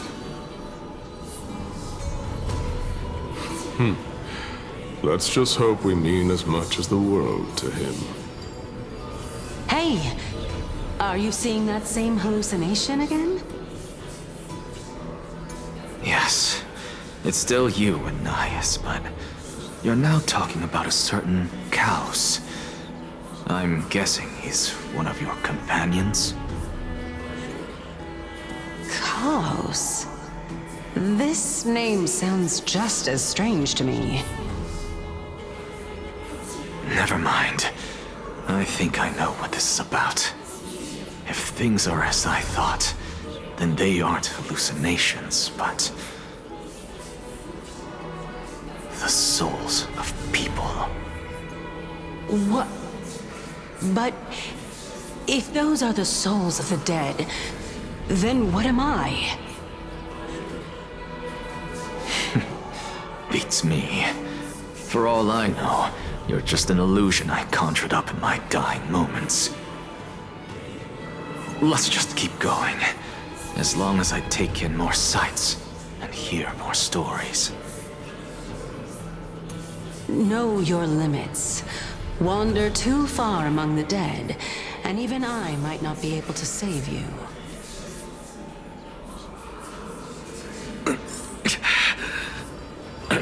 Fine.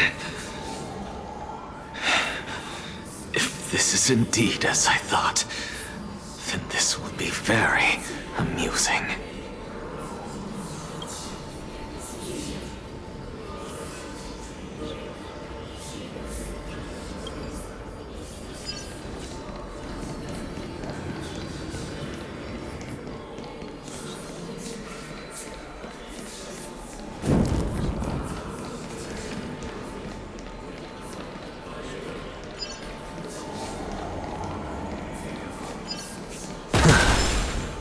So, we meet again.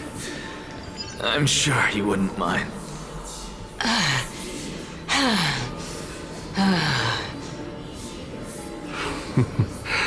Can you keep going?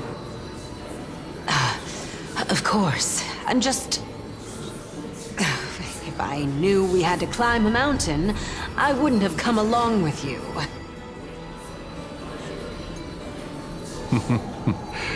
I guess this also counts as one aspect of the world-bearing burden. If Amphorius does have a next life, you may want to get your body in shape. Keep your sarcasm to yourself. I'm not getting anything of value from them. I would sooner throw myself off this cliff and hit rock bottom than exercise even a little. I am Calypso of the Eminent Seven Sages, after all. Training would make me no different from those Helcalithist barbarians. Calypso. She's one of the Seven Sages. A member of the Grove? No, she can't be. I would know her name if she really were one of the Seven Sages. Hey, Circes. Does the name Calypso ring a bell? Circes? They're gone. Doesn't matter. I can do this myself. Looks like I'm nearly there now. The land of the dead. Oh, beautiful old world. Where are you now?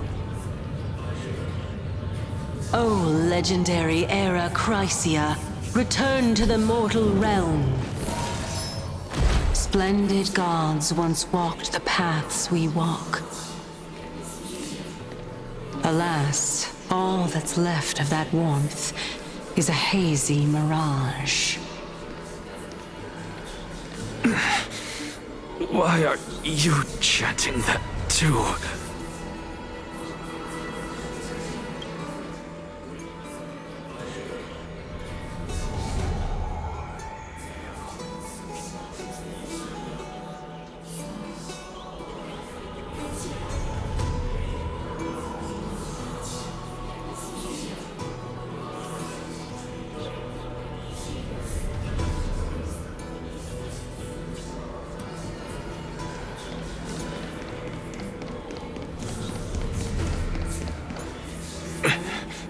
We're here, finally. So, I don't get to ask the Titan my question, but all of you make for a pleasant surprise, nonetheless. Very well then, let me uncover the truth for myself.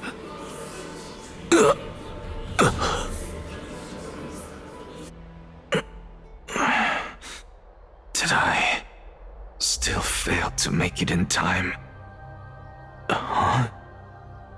So, I'm back here again. This is...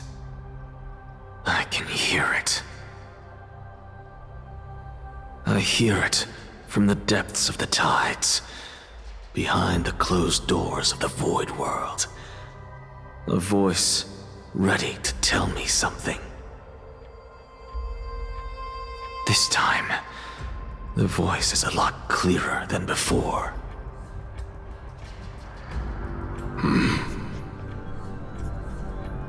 Since we've come this far, let's just wait.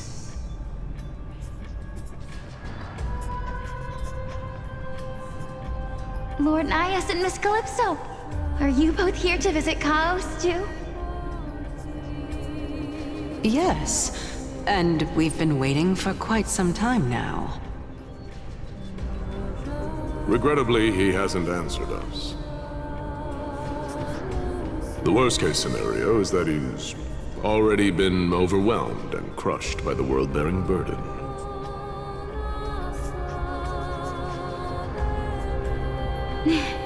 You're overthinking, Lord Nias. I can still sense Chaos' soul in the area. And besides, we both know Chaos' nature. A deliverer like him wouldn't fall so readily, much less give up on all that he holds dear. Isn't that so?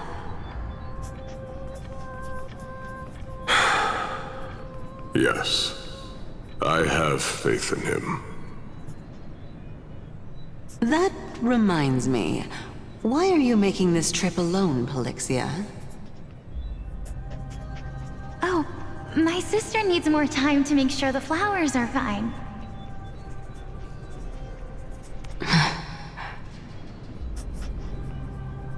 Such a pity.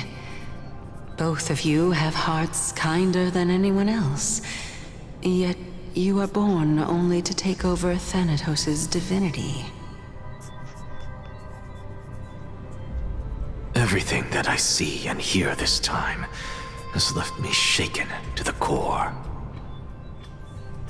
What may seem like a mundane conversation is in truth a once-in-a-lifetime exchange that has revealed the ultimate answer to Circe's question.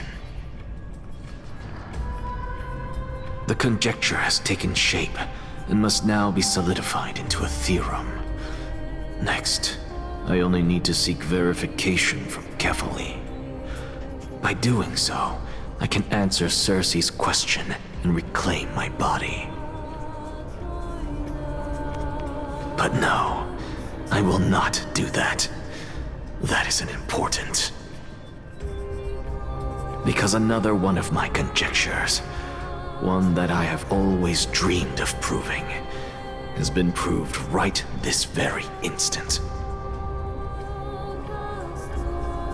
Fusing a mortal soul with that of a Titan to replace said Titan is not a ludicrous idea after all.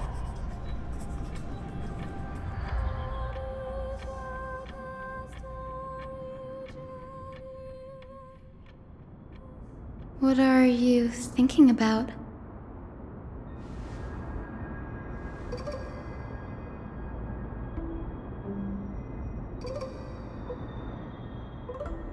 Is that so? You don't look the slightest bit amazed, though. Plus, you seem to be strangely familiar with the city around the Great Tree.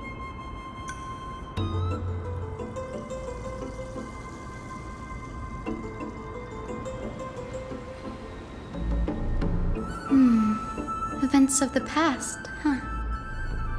I was also a child when I looked up at Circe's.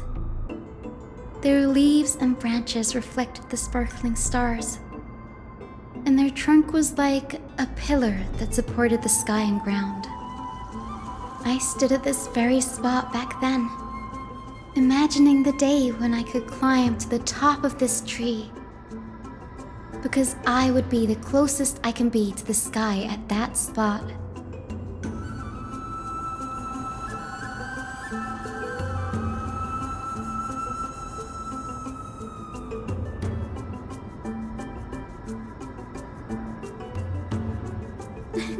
Don't read too much into it.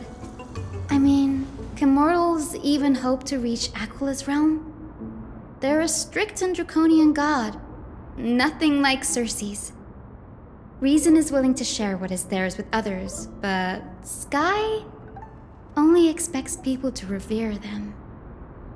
You get what I'm saying, right, Denny? After all, the Titan that imprisoned you and Grey here in Amphorius is none other than Aquila themselves.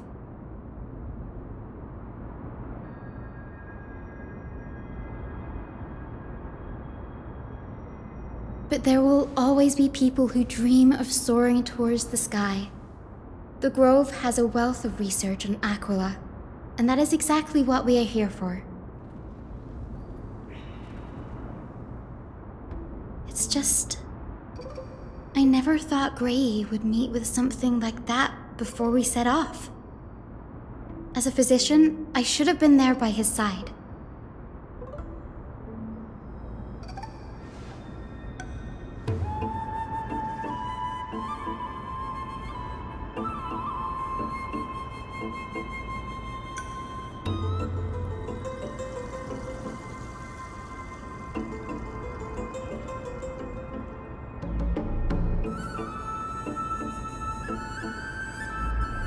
Yeah, there's no rest for the weary, huh? In any case, what we're looking for could be anywhere in this enormous grove. let's split up to cover more ground. Danny, with your skills, I'm sure those monsters born of the Black Tide will pose no threat to you anyway.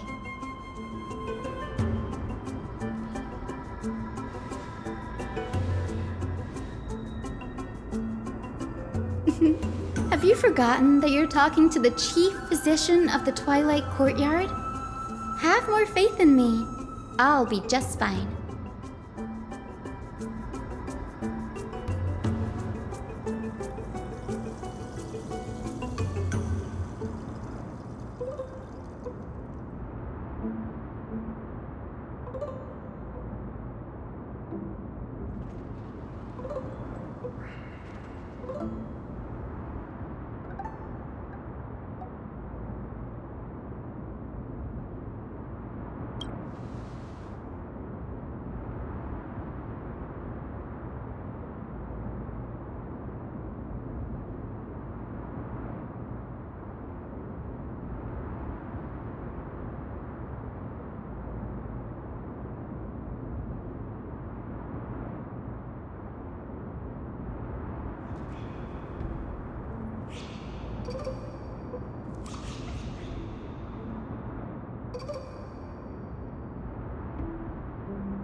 Tread carefully.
Really now?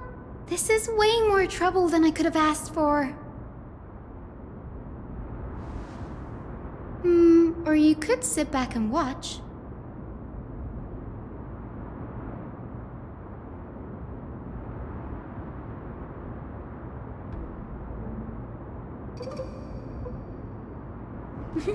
I'm kidding, Danny.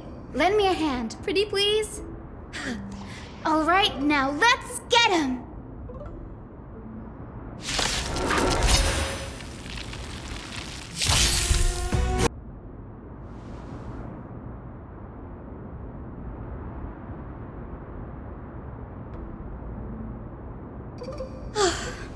The Black Tide is remarkably quick to detect the light of Amphorius. So or rather, the blessings of the Sky Priest in me, might have unknowingly called them to me. Anyway, never mind that for now. Here, you might want to have a look at this. I found it around here and thought it might be of interest to you.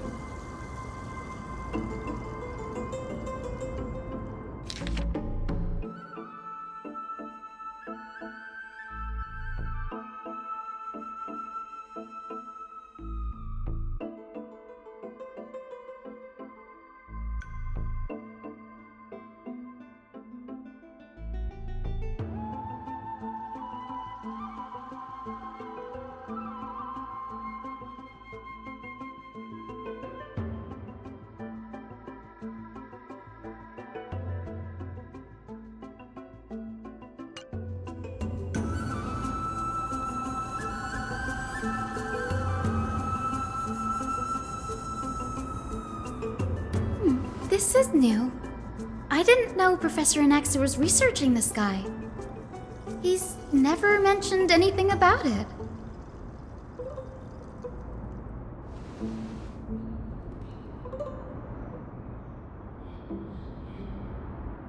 Might is an understatement. Anaxa has never been one to venerate the gods, nor has he ever found it within himself to put any faith in the prophecy. People have come to think of him as a heretic, even in a place as liberal as the Grove. Yet, it is also this very blasphemer that Circe's favors. Fate sure works in mysterious ways.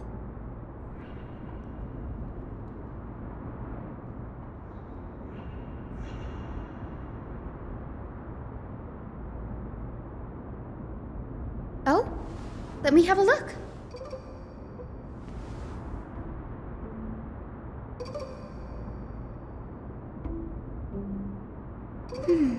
By the look looks of them, these scrolls are records of two conversations that took place in the same setting, one after the other.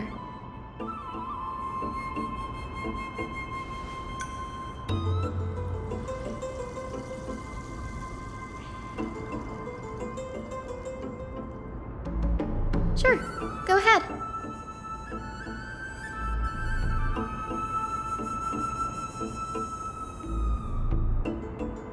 The Grove of Epiphany is home to 7 schools of thought.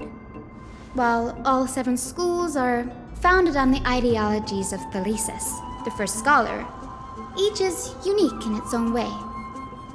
Among them, the Venerationists revere and worship the Titans the most.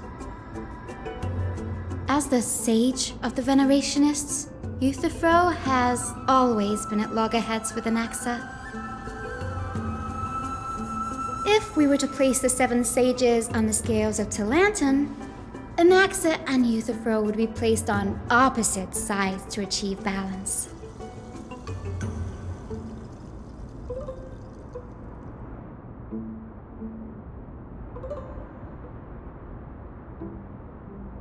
Nearly everyone in Amphorius has heard the story of the skyships by now. Aquila's stature is loftier than the heavens, and their divine retribution is merciless.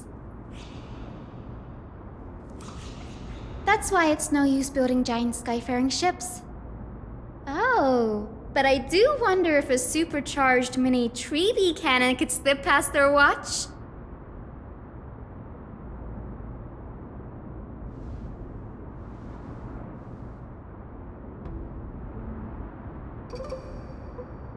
Newsporists primarily study the application of alchemy in soul repair. Everyone considers Anaxa a blasphemer, but that has never stopped him from sharing his ideas, no matter how taboo. If you must say that he's hiding something, then it's likely what lies beneath his eye patch.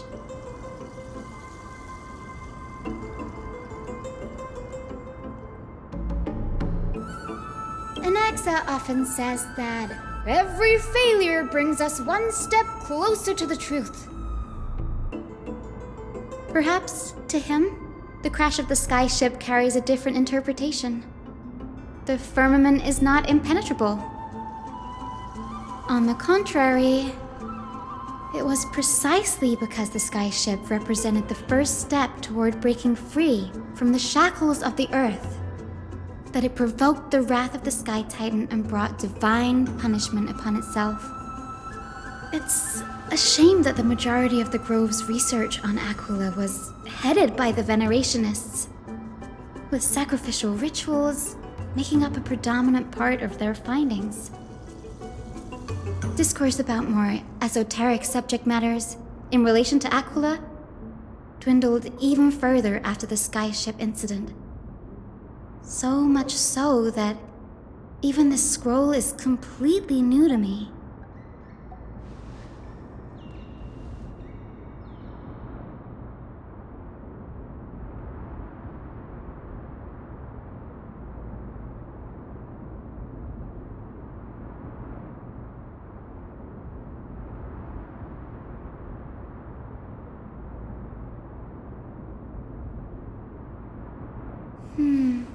That's what I'd like to know. What are these experiments he's involved in? Even I, the assistant lecturer, know next to nothing about them. I have a bad feeling about this. Could there be more to what happened at the Grove?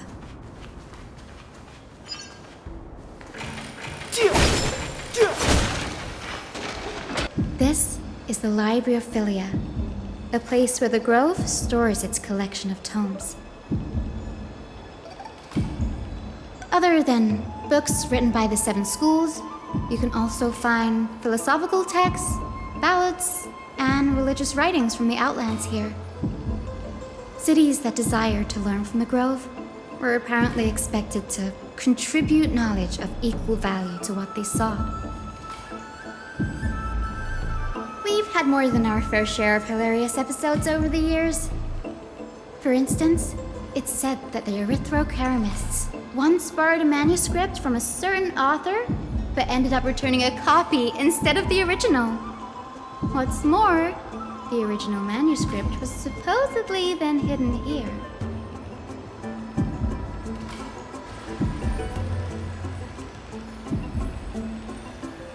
Nice?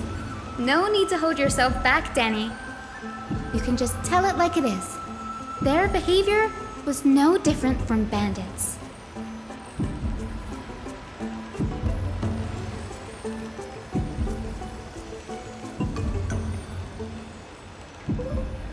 Whew.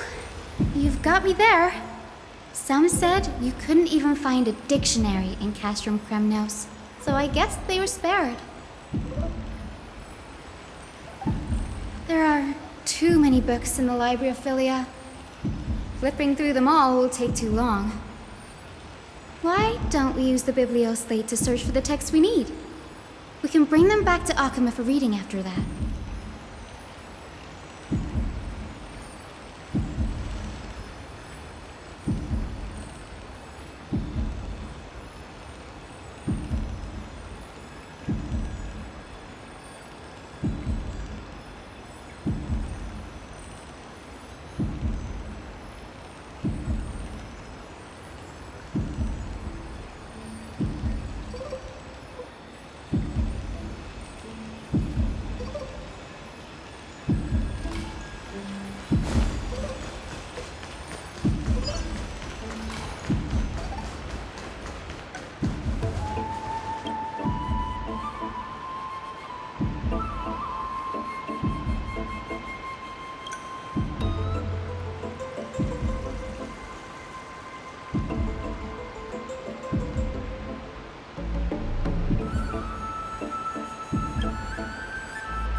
Dusty in here.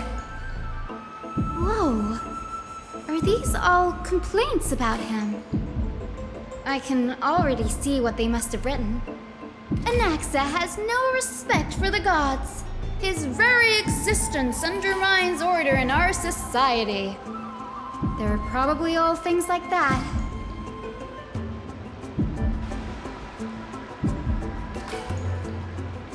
Why else would they call him the Great Performer? When Anaxer established his school of thought, the first thing he apparently did was read his own work to everyone. Are the Titans truly an accurate reflection of what humans think gods should be? worlds created by gods are indubitably perfect, but what of Amphorius? Only foolishness and insensitivity everywhere you turn.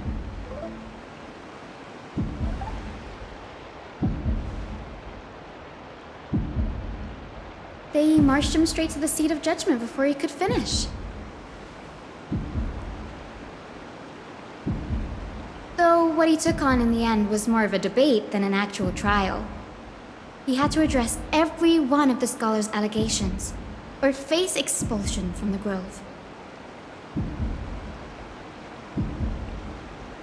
The first allegation was... Do you agree that since the Titans created the heavens and earth, so the mountains, rivers, and seas must likewise be their creations?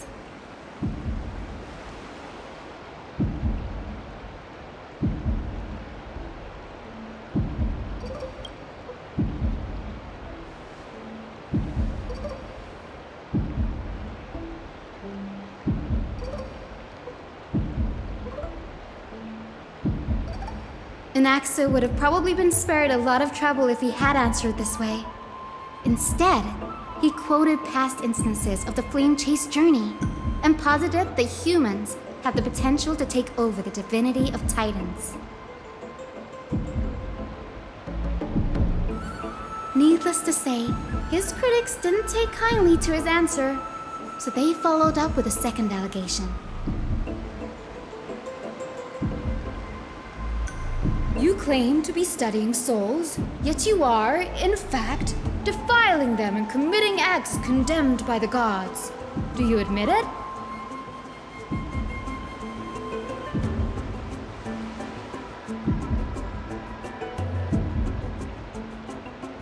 Anaxa always wears an eye patch, never removing it, even when alone. Some say he used one of his eyes as an alchemical ingredient. Every being in the world owes their safekeeping to Kifili, and this is even more so for the Chrysos heirs who have divine blood coursing through them. If he has really done something of that nature, then it'd indeed be sacrilegious. Thankfully, they had no way to prove it, so it amounted to nothing more than an allegation in the end.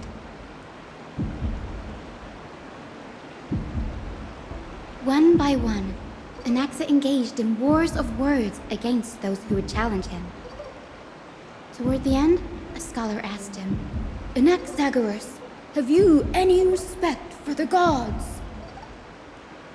It was only after a brief silence that he answered, "I have never denied that Titans are meant to be noble constructs."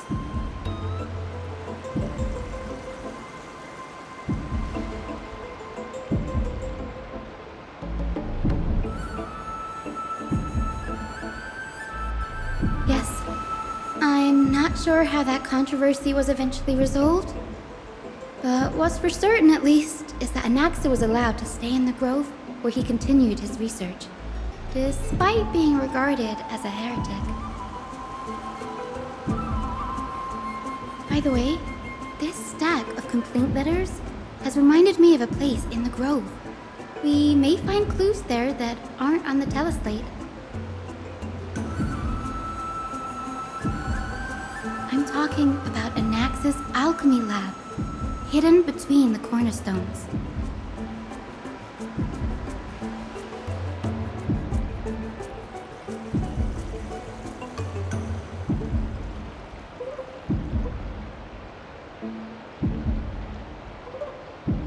It's a well-kept secret. Among the 7 sages, excluding the nominal chief sage, each has a private sanctuary where they can conduct research undisturbed in their free time. Even the administrators of the Library of Philia are restricted from accessing those places and documenting the sage's research. But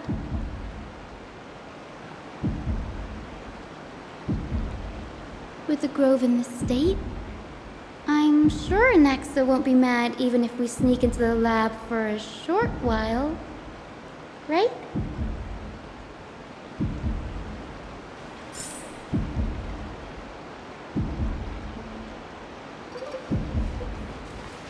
This is the place. But where is everything? Materials for alchemical experiments, matrix diagrams, and even the seal to the lab. They're all gone. Did the black tide destroy it all?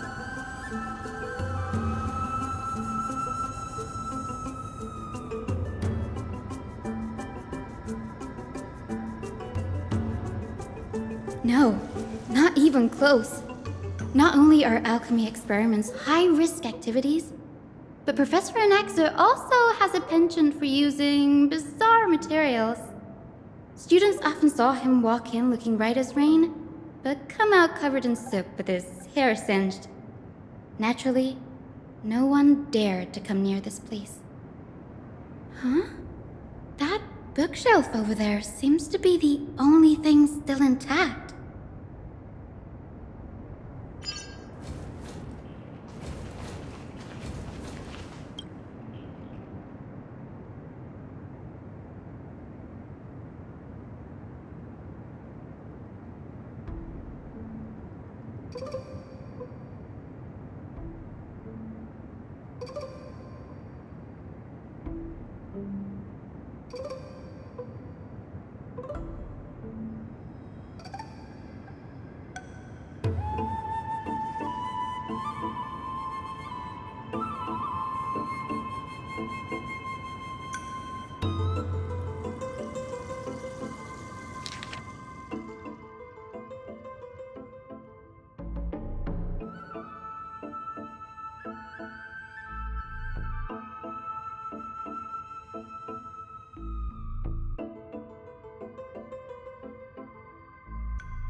What's going on?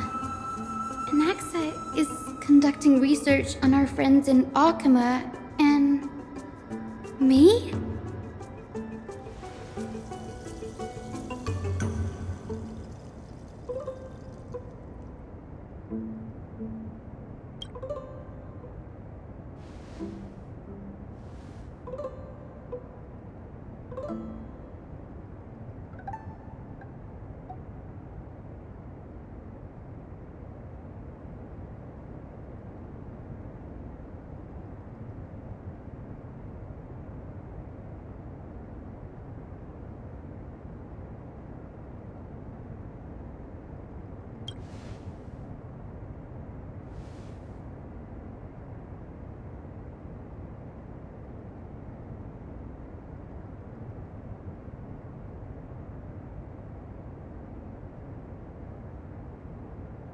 It wouldn't have been so strange if he had focused only on Cassie, given her own curiosity about her origins.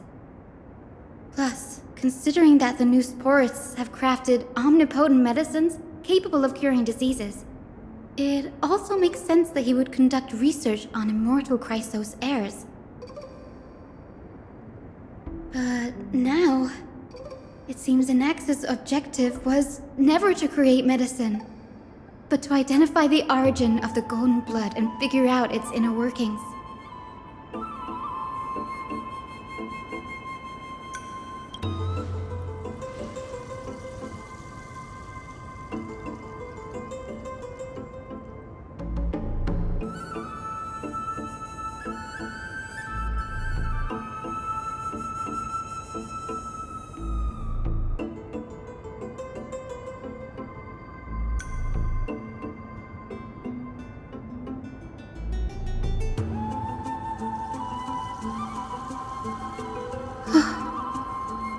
Danny, look at this. I have a bad feeling about this.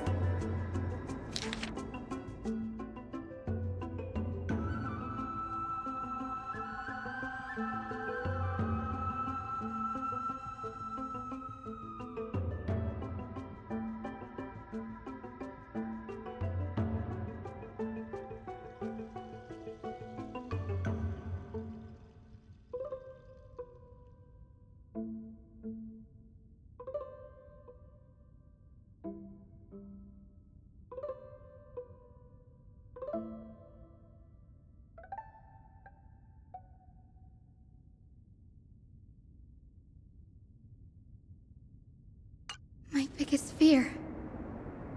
It's come true. After going through his notes, I think I can piece it all together now. Anaxa was carrying out experiments on soul transmutation.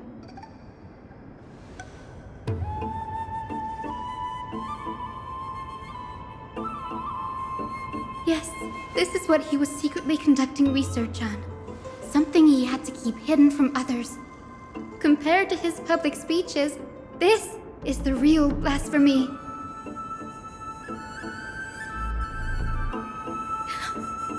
Oh, I just thought of something. Do you remember when the black tide was approaching?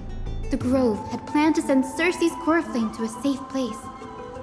But an accident happened along the way, and Anaxa lost his life in the process?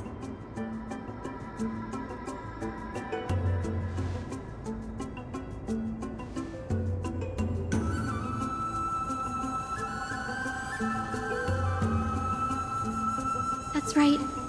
But what if Professor Anaxa's fusion with the core flame of reason wasn't an accident?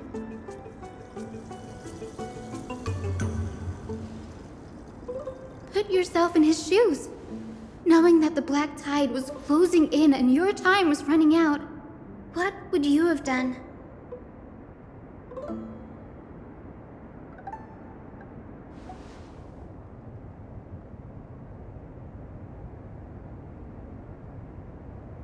Exactly. When the black tide came, the true reason Anaxa headed to the Luminary Throne was to transmute and fuse himself with the Titan's core flame.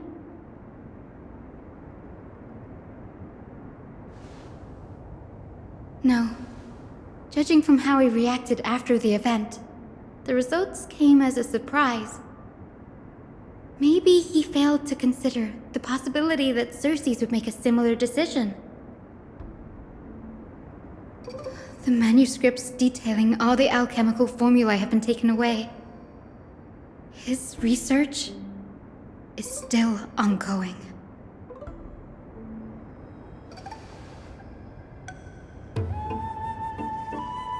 Like what?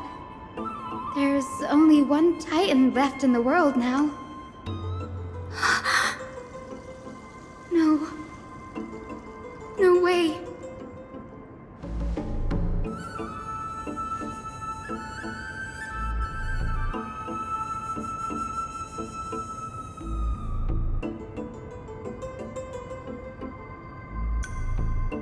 He's after Kefali.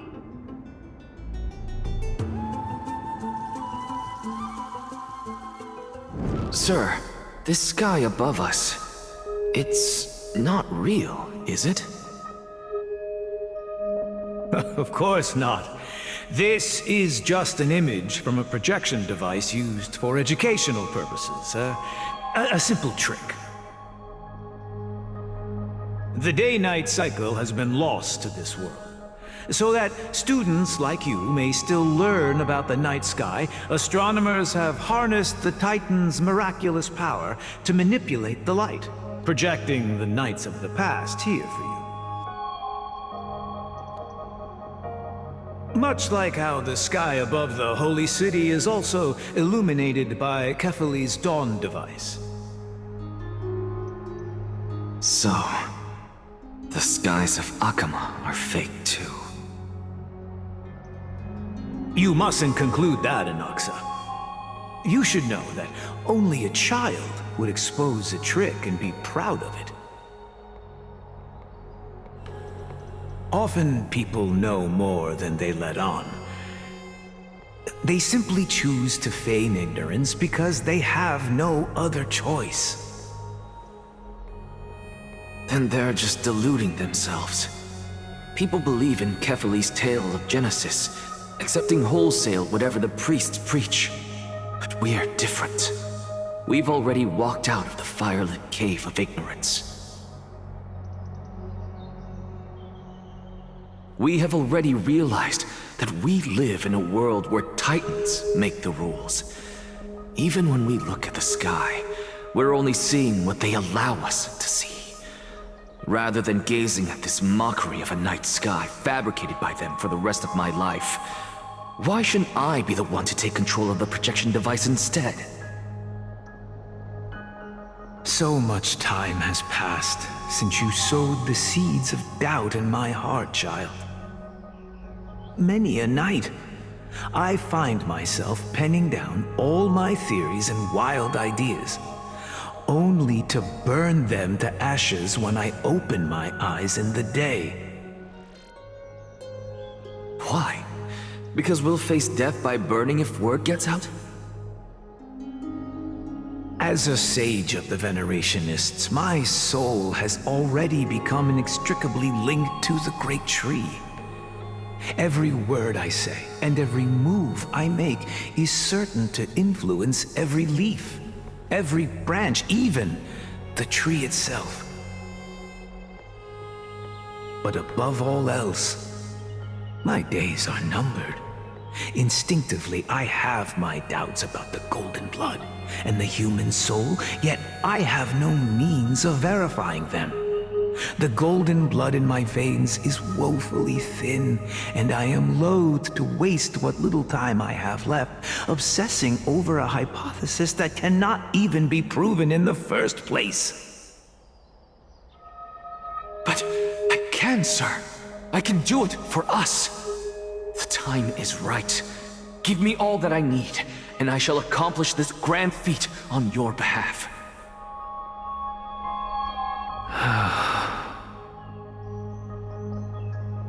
You're right. I shall do just that. In the next meeting of the sages, I will spare no efforts fighting for the rights you deserve. Go. Establish your own school of thought. Find out what we are. Become the one who conquers the ultimate truths of the world. Child of humanity. You didn't go to such lengths for an audience with Kefali. Just ask him a few questions, did you? So, you figured it out. If I were as foolish as Adromus, perhaps I'd throw myself down and prostrate before their greatness, begging for the gods' prophetic wisdom. Well, sorry to disappoint, but I'm no Dromus. Alas, I am a human, standing tall on 2 feet, possessing both intellect and pride. Before such power, does it make any difference whether you're a human or a Dromus? I'm sure you're familiar with the story of the Styxians. When the raging waves threatened to swallow them, they didn't just give up and become sitting ducks. No. They constructed a dam that kept the roaring tide at bay, chaining down the mad Fagusa. They call me a blasphemer, Circes. But that doesn't mean I deny the existence of gods. It's just... as I see it, Titans are simply a force that mankind has yet to find a way to tame. Oh? If power that rivals the Titans is what you crave, why not conform to the prophecy and brave the trial? Why stop at harnessing the power of the Titans when I can do so much more? The source of life is what I wish to grasp, to understand what makes up the soul, and to learn what we really are. Thanks to you, I've had the chance to personally verify, in more ways than one, that the soul indeed ceases to exist in death. But where there is death, there is life. And where there is an end, there must also be a beginning. How then is a soul born? That was the only unknown variable left in my calculations. And by the sound of it, you have already formed a conjecture. No, I have already drawn a conclusion. In my journey unto death just now, I finally saw the answer with my own eyes. Professor Anaxa, I'm here. His life hangs by a thread. I must ask you to refrain from taking any unnecessary steps. Of course. I'll bring this to a conclusive end, and give you the answer you so desire. However, in accordance with the principle of equivalent exchange, I must also demand from you what I need. As you wish. Don't you care to know what the price might be? It's a matter of uncovering the truth about the Death Titan and his survival.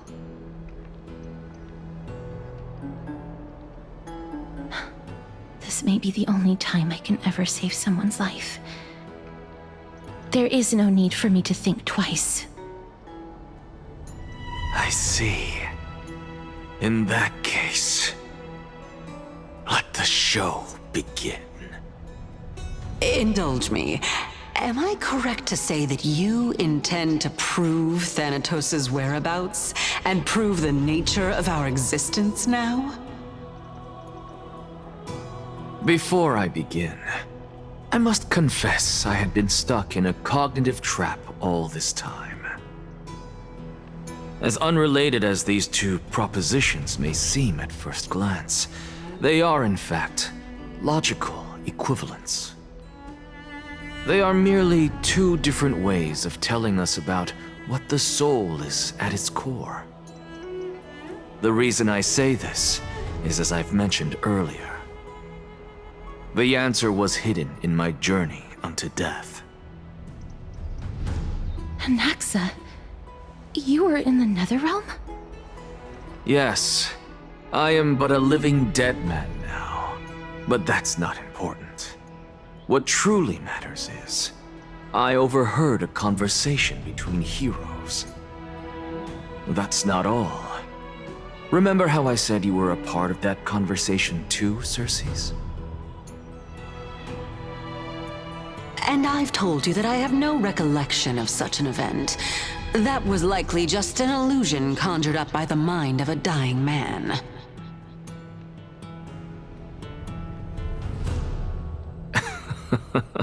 Of course you would remember. Because that wasn't you. That was Calypso, one of the 7 sages of the Grove. Calypso? Huh? Oh, that's the name I made up on a whim when speaking to this girl. How do you know of it?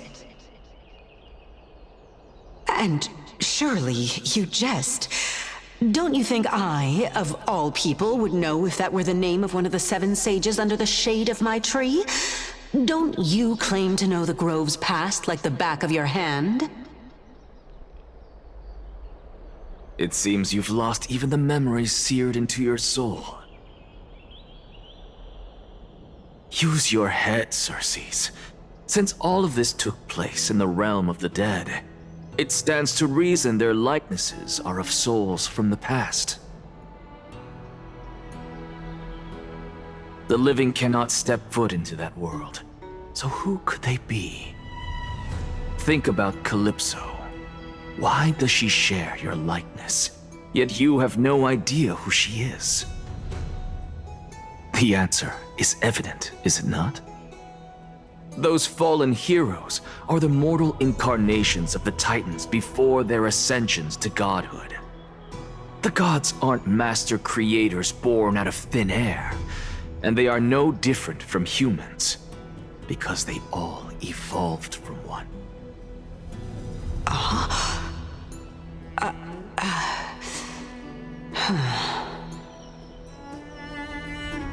Does this answer disappoint you? Yes, because you've answered nothing. If I truly was once human, as you claim, then where do the children of humanity come from? Even on the off chance that you speak the truth, this brings us no closer to grasping Thanatos' whereabouts. How are we to find them? I knew you would say that. But it matters not. I know what I'm doing. Actually, why don't we have this supreme being standing before us tell us everything? You can revive a Titan? Humans cannot return from the dead. Neither can gods. But all we need to do is look at this from a different perspective, and the problem will resolve itself. The solution is simple. Just like what you did to me. If I'm reborn as Kefali, I can rebuild the world and all within it as they once did. Simple, is it not?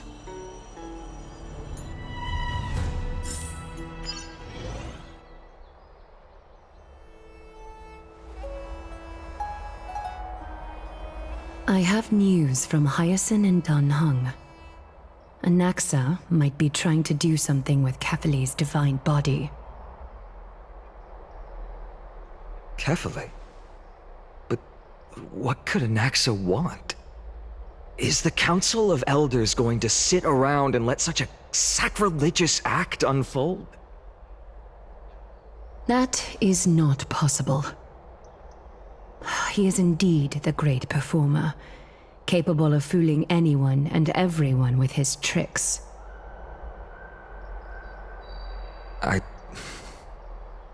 I'm sorry. No need for guilt, for this is good news to us. The Council of Elders has found themselves a traitorous ally. Anaxa's ambitious desires will be something we can exploit. What we should be doing now is to keep our eyes peeled for whichever trickery Kynus is up to, and react accordingly to thwart her plans. Being Akima's political center, the Demigod Council holds just as much significance as the Vortex of Genesis. Someday, after my duty is over, this site will take the place of the battlefield where you hunt gods. Become the next challenge you ought to overcome.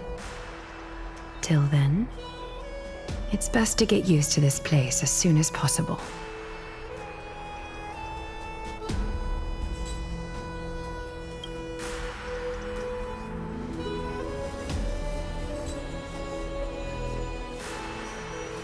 Preposterous!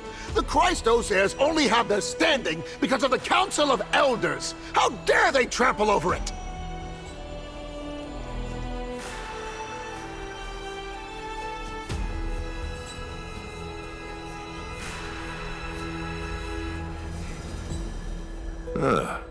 It's been a while. What is that supposed to mean? Is this really the sort of person that the young lord praised as a ferocious warrior?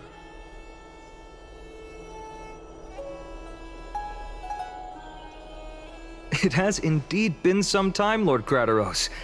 What brings you here in such haste? Shh, keep it down. Be more vigilant. See those duplicitous dogs over there? They do the dirty work for Kynus. I've already ordered my people to hold them back, but we should still lay low. Unless you're itching for a bloody fight to get a workout in.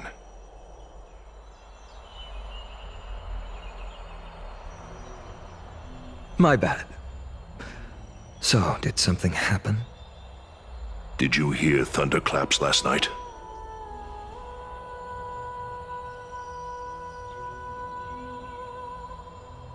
Hacker, what? He's been through a lot lately. Please pardon him. Can you tell us more about these thunderclaps? Thunderclaps are beacon signals of strife. They are a message from the young lord. He threw a spear bearing several words at Akama.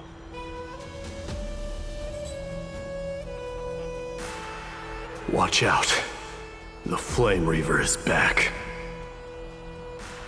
I guessed as much. We didn't actually kill them back at the Kremnos Arena. I figured this is something you would want to know. We Kremnoans never back down from a fight. So if you plan to take that thing down in a battle, reach out to me anytime.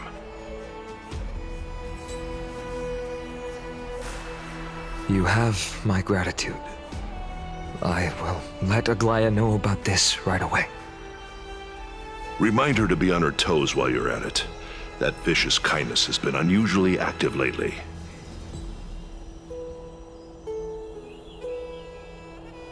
Those lackeys she keeps undercover have been going in and out of the city a lot more frequently these days. Some even seem to be getting Kremnoans to defect to the council.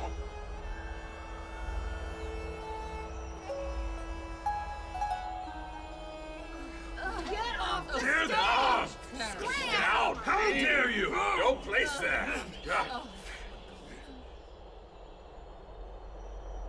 That's her. Looks like you can see it for yourself. We should get back. Thank you for the intel, Lord Krateros.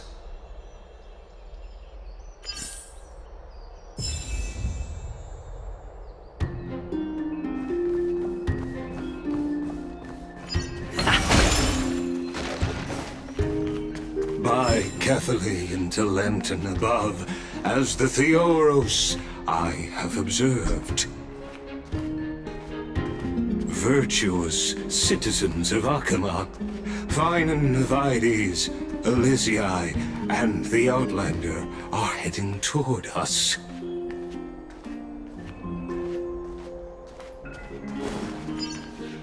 Aglaya, what happened here? I know about the poisonous fangs of that king snake through the golden threads. In the past, I would be confident about keeping her in check, but I admit I am now unable to do so. What do you mean? It is no longer about eloquence or arguments. I have been a demigod for far too long that I hardly have any humanity left. Before I realized it, I have become no different from these hypocrites, no longer capable of relating to the people. This has come a lot sooner than I expected. But perhaps it is time. I need you to step up, Finan, in order for me to retreat behind the scenes. Yes, this is my duty, but... It is far easier for the Council of Elders to fool many than just fool one person. Their so-called more support is no more than a ruse to distribute power using words instead of lances. There is no glory in winning this debate, but that makes having respect for humans so much more priceless. Finan, you are a Chrysos heir without flaw, capable of relating deeply with humans. I appreciate what you've taught me, Aglaya. I hope we'll live up to your expectations and win this debate.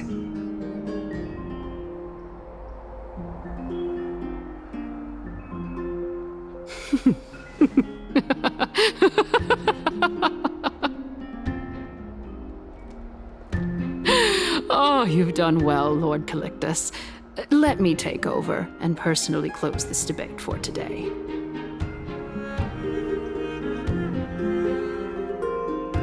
Dearest counselors, let it be known that I sorely miss the blissful times portrayed in lyrical poems.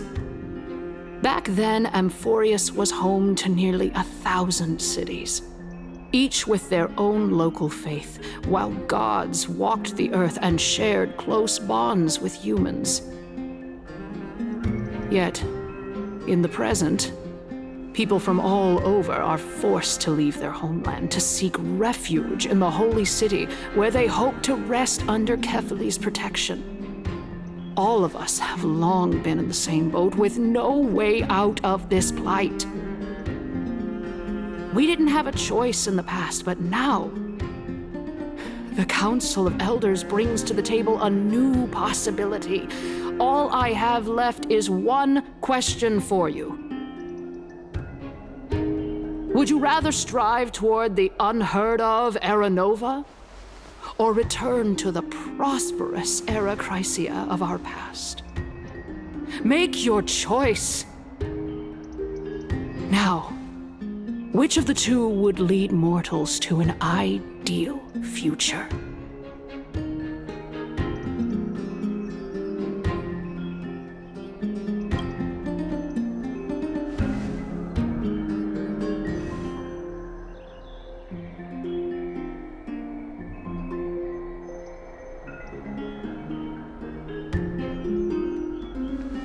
We all know that Era Chrysia is a thing of the past, Lady Kindness. Please, enlighten me. How does the Council of Elders plan to turn back time? Let the three Titans of Calamity be born, and Era Chrysia is nevermore. But bring demise to those Titans, and Era Chrysia will descend upon us again.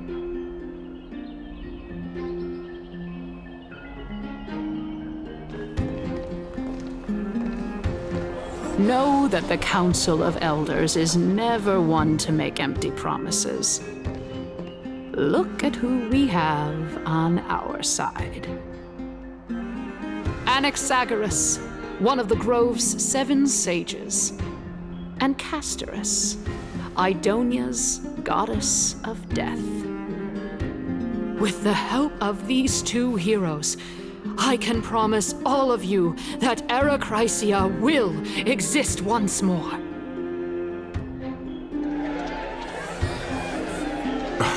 Aren't they Chrysos heirs?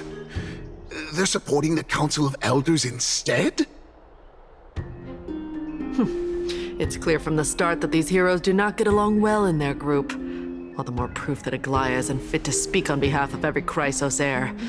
I am in favor of Era Chrysia.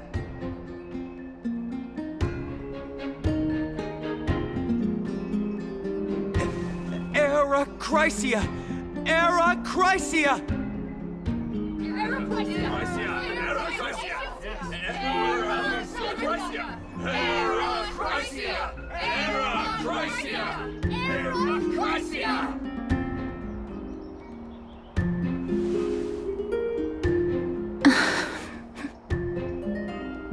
Castorus? Why are you standing over there? You finally arrived, Naxa. So have you, Kaz. Don't worry, Aglaya. Well, I know that you have many queries.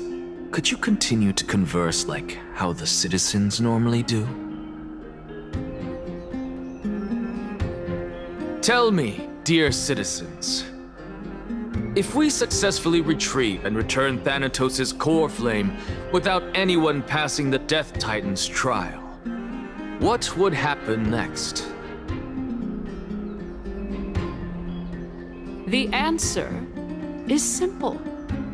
We will have a chance to rid the world of death and bring Amphorius back to an era when all beings live forever. We'll usher in a new future that will be entirely different from the Flame Chase journey. He's one of the 7 sages. That's impossible. I really don't believe this. Your proposal is much too idealistic.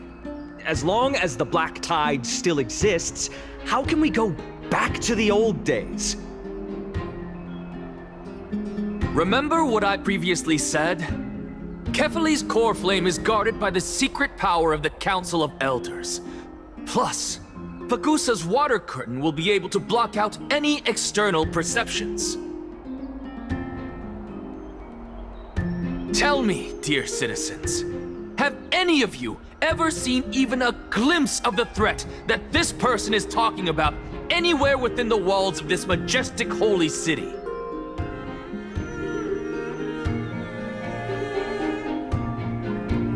Oh. Could it be that you heard that from the Flame Reaver themselves? Citizens, let's loudly sing the blessed hymn. Oh, beautiful old world, where are you now? Oh, legendary Erechrysia, return to the mortal realm! After the destruction of the 3 Titans of Calamity, the Flame Chase journey will have to end.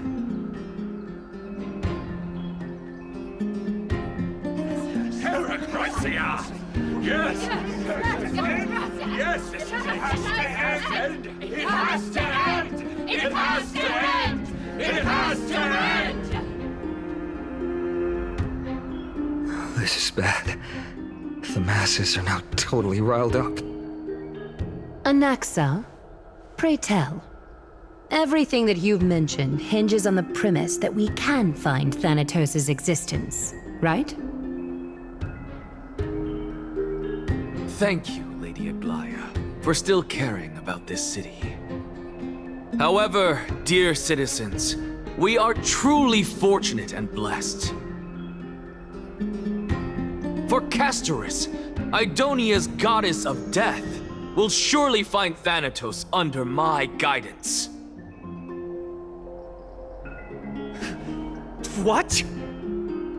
With that, I solemnly promise that the core flame Lady Castorus brings back will be personally managed by the Council of Elders.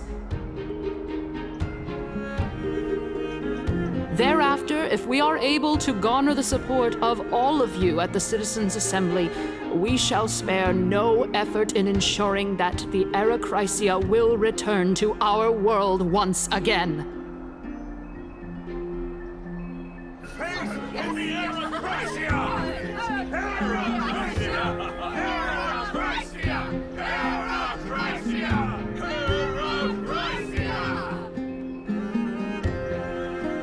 With the balance shattered, the result is clear. Buy carefully into Lent and above, as the Theoros I have observed. Akama has chosen her destiny. The issue up for discussion at this Citizens' Assembly shall be modified to the suspension of the Flame Chase journey. This resolution shall be put up on the Wall of Heroes, such that all citizens are aware of the city's way forward. Yes! To the future! Yes! Yes! I like this. Fantastic! Yes! Aglaya, dear Aglaya, what has caused your heart to soften? You also don't seem to be as quick-witted as before. Wag your tongue as much as you like. Since the Flame Chase journey has been preordained by the prophecy, our failure has never been on the cards.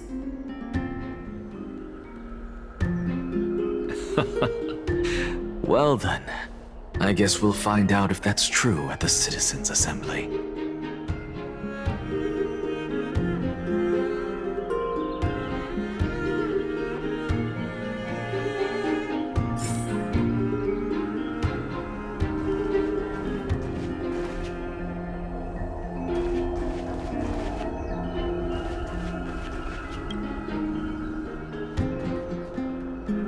Well, it seems that when I sent you to look for Anaxa, I unintentionally facilitated your partnership with him instead.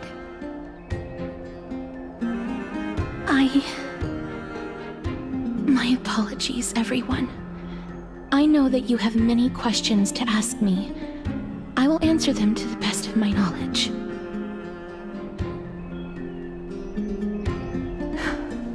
In that case, please tell us as much as you can. In actuality, he showed me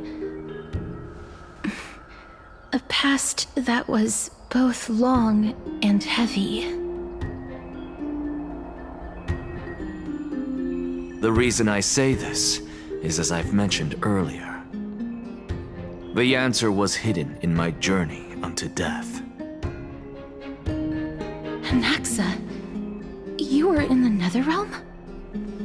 Yes, I am but a living dead man now, but that's not important. What truly matters is, I overheard a conversation between heroes.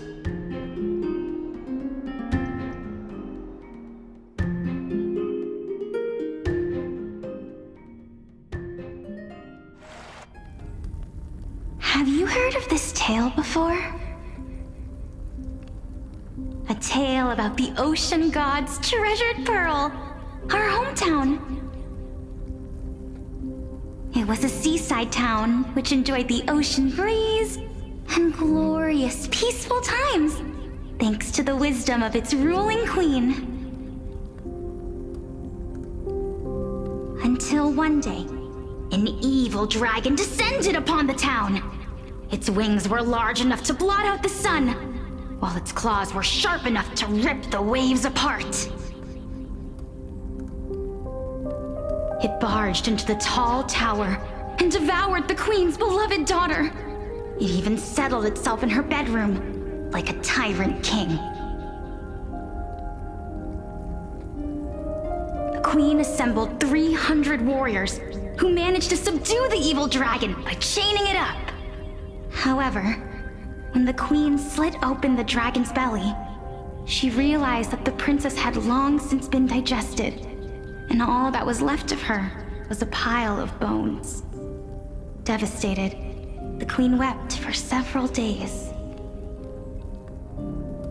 It was then that a devious, smooth-talking scholar arrived at the palace and suggested that the princess could be revived through the use of dragon bone and dragon blood. That liar called this process the secret art of alchemy. The princess was reborn! The queen was overjoyed, blissfully unaware that the evil dragon's soul still lurked within the princess's body. As revenge, the evil dragon swallowed the poor queen, the glib liar, the courageous warriors, and all of the town's innocent civilians in a single gulp. Worse still, the souls of the deceased refused entry to the Netherrealm because they were filled with regret. Forced to roam the mortal realm, these resentful souls ultimately converged into a river of souls that would not retreat for a long time. Terrifying death had consumed all. Thereafter, our hometown fell into ruin as well. Until... Until?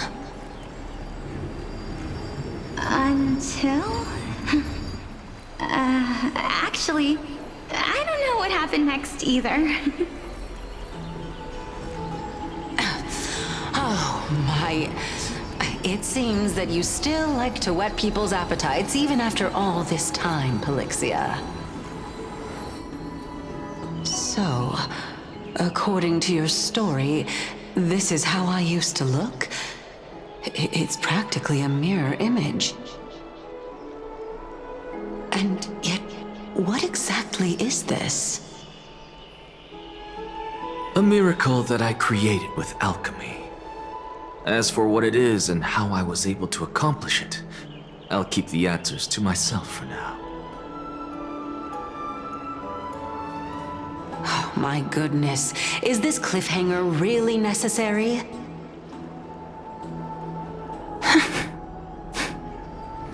Quiet, Titan. Continue to enjoy this splendid play, and the truth will naturally reveal itself. Dragon, huh? I've heard this legend before. In that case, what do you think of it? I think that this so-called alchemy was a tenuous analogy added to the story by future generations. After all, you've never heard of a tradition of alchemy in your hometown before, have you? Indeed. Before I left home to pursue my education, I never even knew that anybody was looking into this area of study.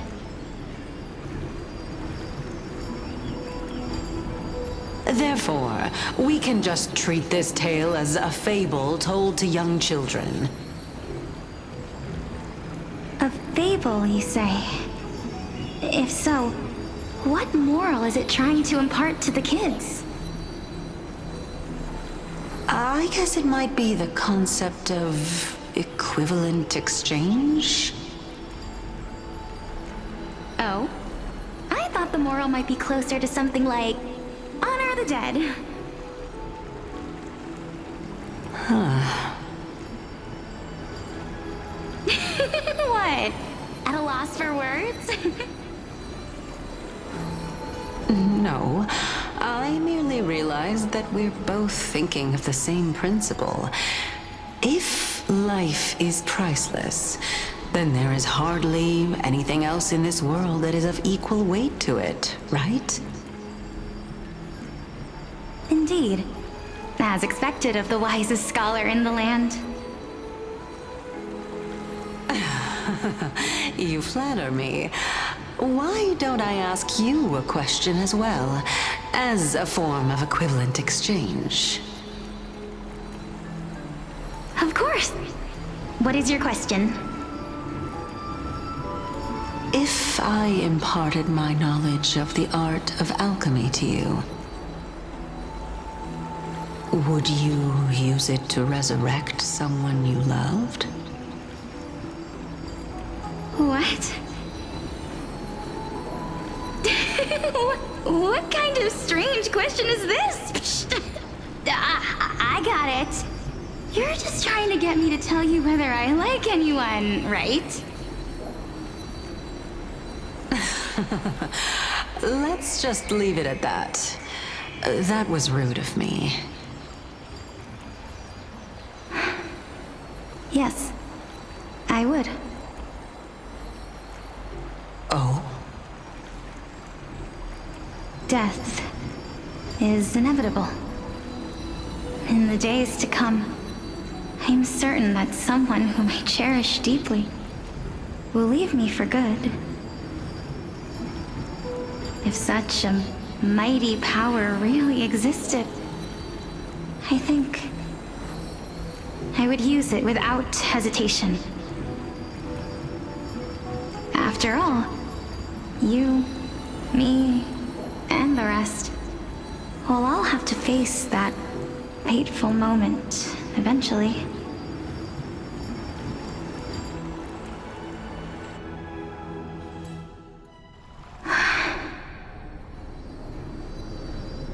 My time is finally here.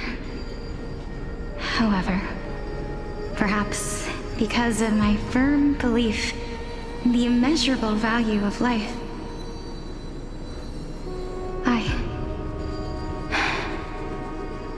I am unable to complete the trial. You shall wither, and through that, the dead will sprout again from the remains and be reborn with the dead flame. It is a pity that fate is such a cruel mistress. Is there no other way of interpreting those words? I'm afraid that the meaning is clear.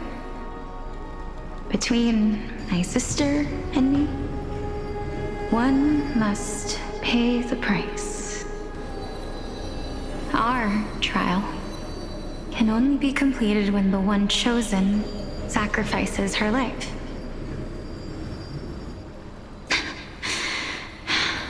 I'm afraid that the prophecy might even have selected a pair of twins for this exact purpose. Fortune makes fools of us all. My sister is prepared to sacrifice herself. And yet, I can't do the same. How absurd. My time is almost up, but I'm still afraid to welcome death. What should we do? If I'm ultimately not able to make up my mind... Since Chaos is willing to guide all of us and leave this trial to the end, there is still plenty of time for you to ponder. That's right. Don't allow the fog of an uncertain future to cloud your mind. Trial, prophecy, the topics that they're discussing seem familiar. But these three people must not have left their names in the epics. Otherwise, I would have some recollection of this.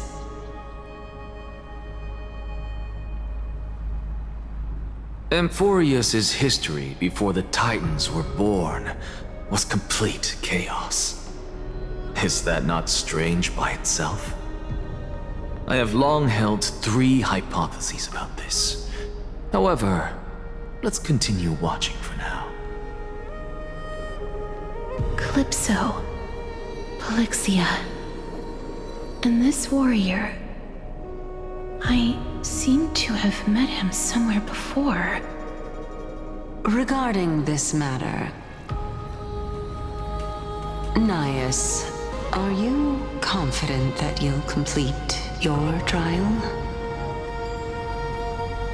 Of course. Though, I am worried about what will happen once I've emerged victorious.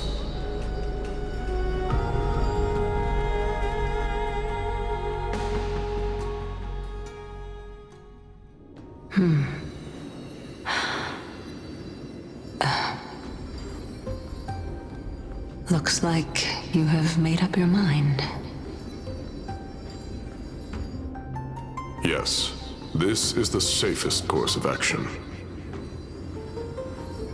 Completely separating courage, honor, tenacity, sacrifice, and reason. You really know how to make things difficult.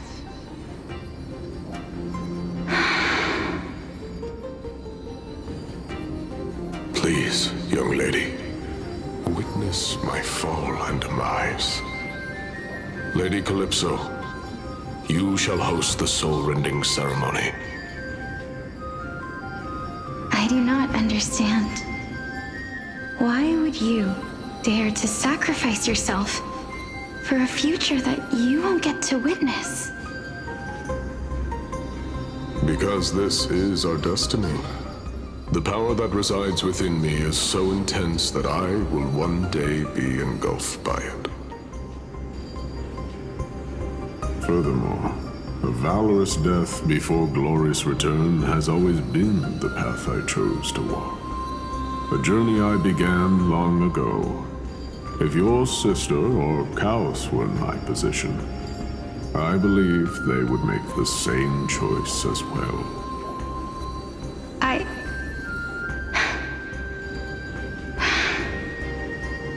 I'm not that brave.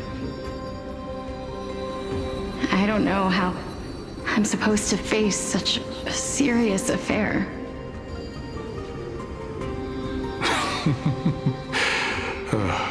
Despite being Death's chosen one, it seems you still don't know how to face it. Let's chat, young lady. Perhaps I shouldn't end my journey so hastily. Since there's still time, I'm not worried about letting fate wait a little longer. Of course. This warrior is Lord Nias. As the embodiment of Nikador's divinity, he entrusted his life to us and allowed humankind to end his madness. That means that what I'm currently seeing before my eyes is, in fact... Looks like one hypothesis of mine has already been proven true. These heroes are the true forms of the Titans, before they attained their divinity. If so, the chosen one of death that he speaks of is actually... Polixia! Is the previous form of Thanatos? But her appearance... If this is true, as long as we can find out where she went, we'll naturally be able to figure out the location of the Death Titan.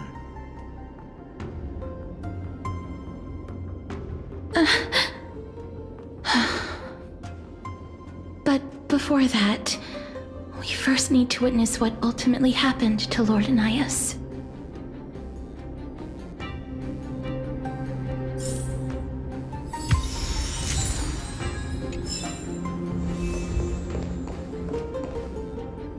Nikador's courage is a testament that they have never once retreated from a battle. I've heard that these words are still engraved in Castrum Kremnos even today. It didn't occur to me that they were actually part of an alchemical formula.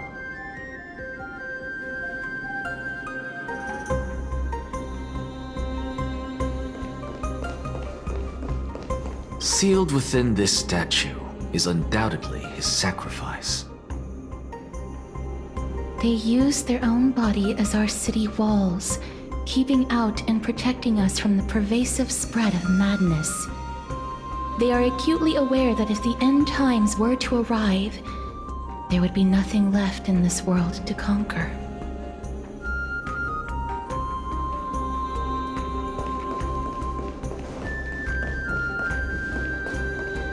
Lord Nias's honor is sealed here. Incredible. The honor in this child's soul is so light.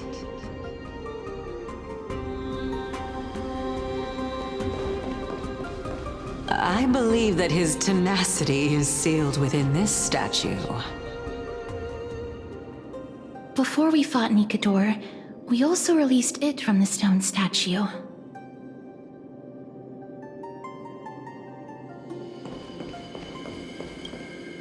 Honor, courage, tenacity, sacrifice. And finally, the only thing that remains is reason. Cheer up, young lady. There is no need to shed tears over a glorious death. All farewells in this world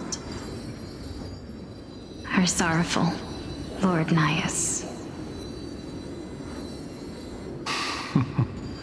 No, young lady. As a warrior, I have witnessed too many bitter deaths. But now, all I feel is peace. I did not know until this moment that mortals could live their lives in such a way. Although only a sliver of your soul remains, you remain so optimistic. Or maybe the truth is that you aren't able to feel sorrow anymore. To be honest, I don't know either. But I am certain of one thing. This is not an acceptance of death nor apathy toward it. It's not even a feeling of despair. I am just enjoying what remains of my life to the fullest. Enjoying? Indeed. Along this journey that we've taken together, not only have I changed the world, I myself have also changed in the process. And now I have reached the journey's end. When I look back and see the grand epic that I've personally written, how could I not revel in that fact? But when you depart the mortal realm, won't all of your accomplishments be reduced to nothing? Separation and death are two sides of the same coin. Reconciling this doesn't come easily for a mortal.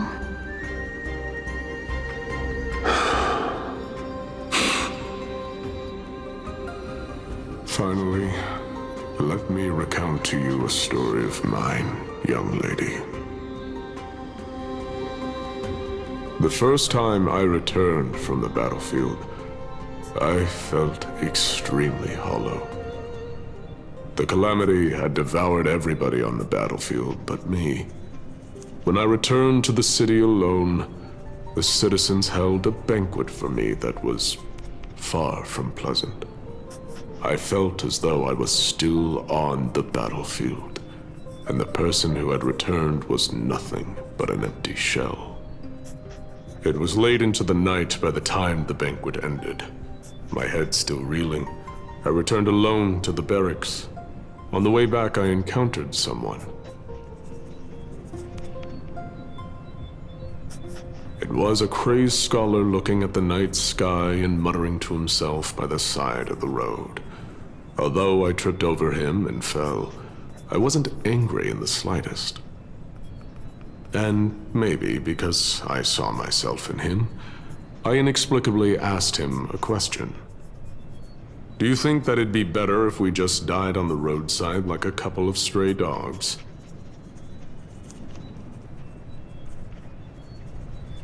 To my surprise, he shrugged his shoulders and sighed.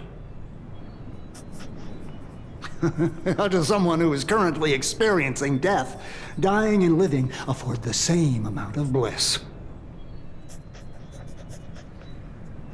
Now please, go away and don't block my starlight. Are you trying to say that there is no difference between living and dying? For they are both journeys that lead toward death? That's exactly what life is, and death is, but a scale to measure how valuable the journey was.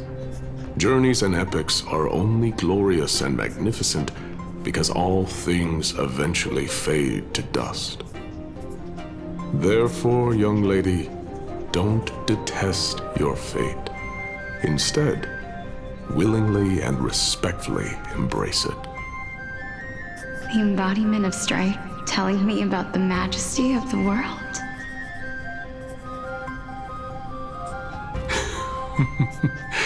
Indeed. I believe that when the fated moment eventually arrives, you will be able to understand my words. It is time for me to knock on death's door. I will set up a long table at the end of the road and humbly await your arrival. When that moment finally comes, let us drink and be merry then.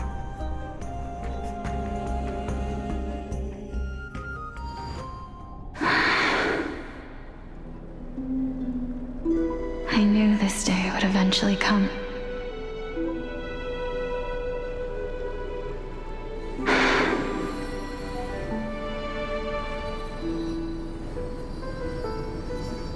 Are the both of you ready? Polixia. I'm here.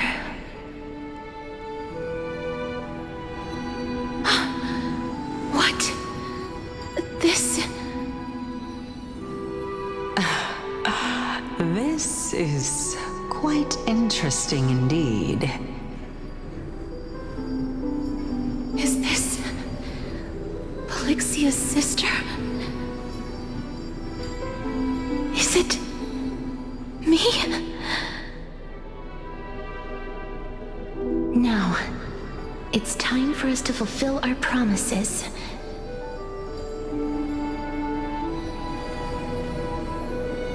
Are you afraid?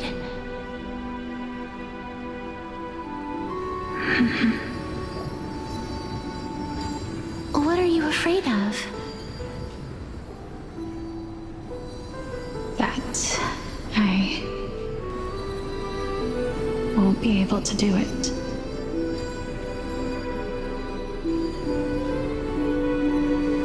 You shall wither, and through that, the dead will sprout again from the remains, and be reborn with the dead flame.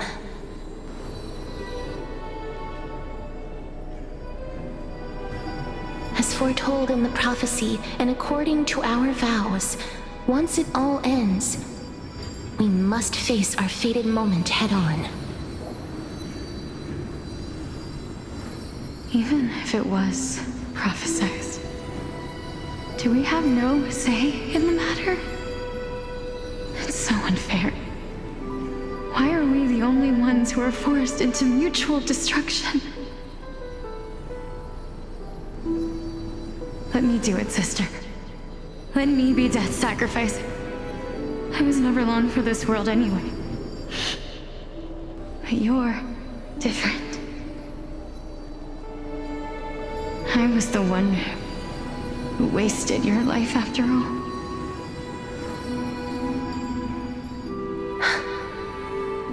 You're wrong, Polixia.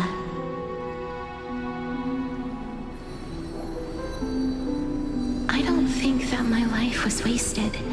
Just the opposite. When I finally arrived at this destination and looked back at the journey I took, I discovered that flowers had long since bloomed along the path I walked. It was you who sowed the seeds for this sea of flowers, one that is more beautiful than the promised land at the end of the world. Besides, I have lived a fulfilling life. Even though I was fated for sacrifice, none of the things that I've experienced will dissipate. Instead, they'll forever live on as memories inside your head. Will they not? How could my memories of you ever compare to the actual you? Well then, tell me. What exactly are we?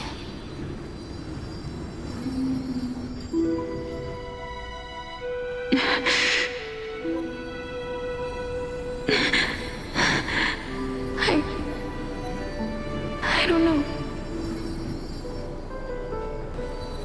I don't know either.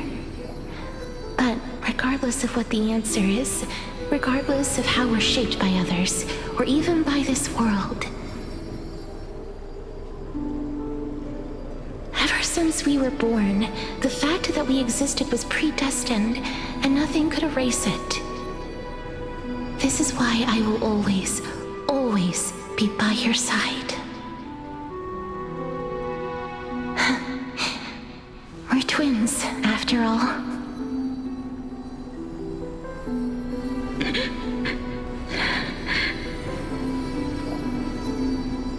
All right, my dear Polixia.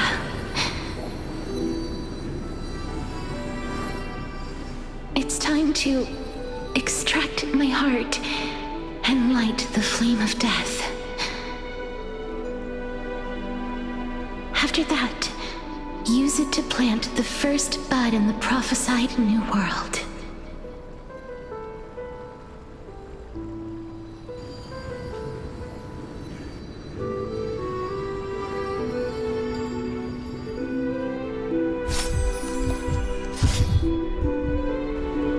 If I imparted my knowledge of the art of alchemy to you,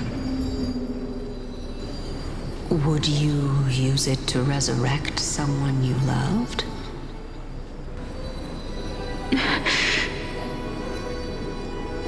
Death is inevitable. In the days to come, I am certain that someone whom I cherish deeply will leave me for good. If such a mighty power really existed, I think I would use it without hesitation. Even now, my answer remains the same.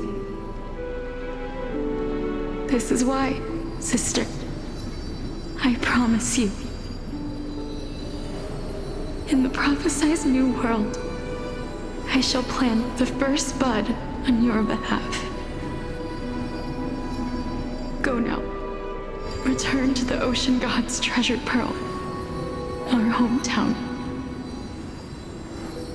I shall open wide the entrance to the Netherrealm and grant you a second life. The living beings on this earth shall respond to my call and lead you to the sacred daylight. Remember, do not look back on the land of the dead, and do not stop moving. In the new world promised by the prophecy, march toward your new life. As for the price of our equivalent exchange, let me be the one to pay it.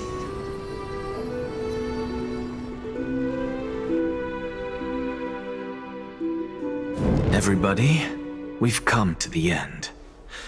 Unfortunately, I am not compatible with the Supreme Being, so I was unable to completely fuse their soul into my own body.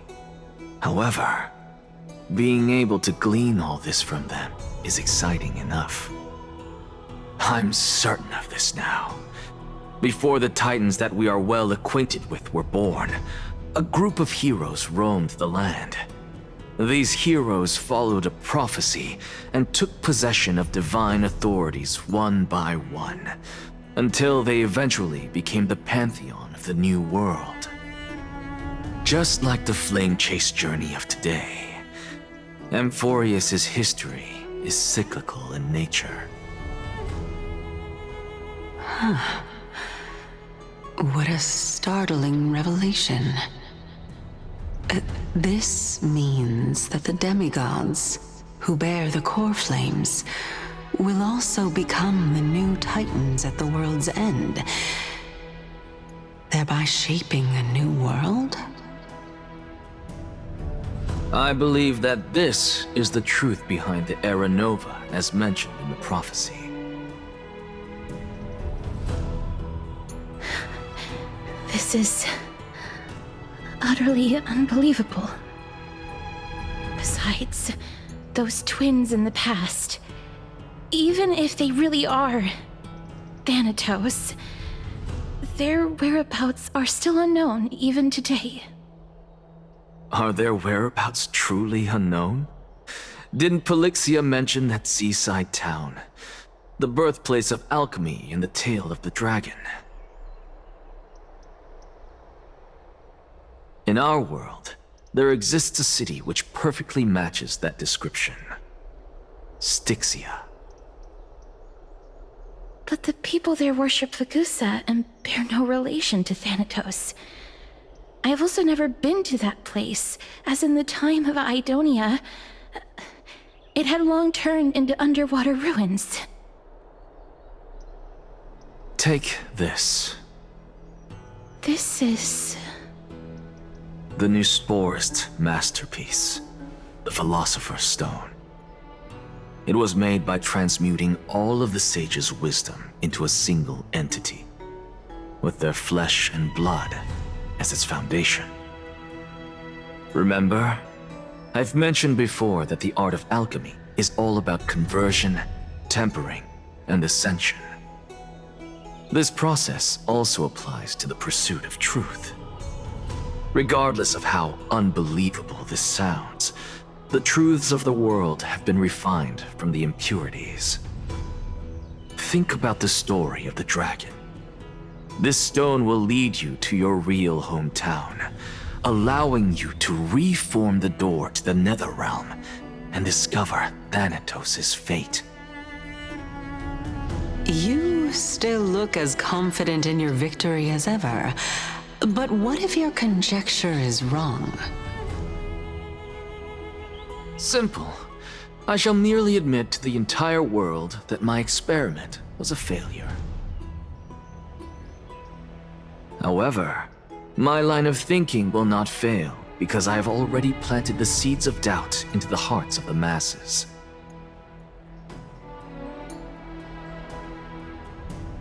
Actions speak louder than words, Castoris. With the assembly about to begin, don't forget the promise you've made. I have already searched for so long. I I'm willing to try one more time. While we converse, his life is also slowly slipping away. But before I leave, I have another question. What exactly did we witness just now? That was the world imprinted in Kefali's soul. If we are to prove its existence, you must take the final step. Go. Do not disappoint me. I understand. Hey, child of humanity. Don't get antsy. I still remember the question you posed to me. As a scholar, I do not wish to offer up ambiguous conclusions. Let's discuss this topic again when she manages to find the evidence.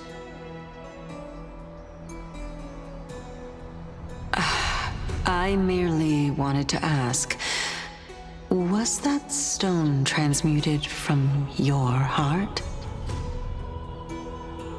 If so, rebirth is no longer an option for you. Why not? When I was a child, I lost someone dear to me. When I was a teenager, I lost my faith. A while back, although you saved my life, I also lost my soul in the process. Now I'm merely forsaking my body. What's the big deal? Why are you always finding ways to die? Isn't it good to be alive? This is but a necessary sacrifice on my path to transform into the purest of them all. Can someone who's dead even claim to be the purest of them all? Furthermore, if your hypothesis is proven correct, does it not just confirm that the myths are true, and thereby invalidate all your theories? No, it's just the opposite. If my hypothesis is correct, it means that I can actually ascend to godhood and reshape this absurd world that you all have created.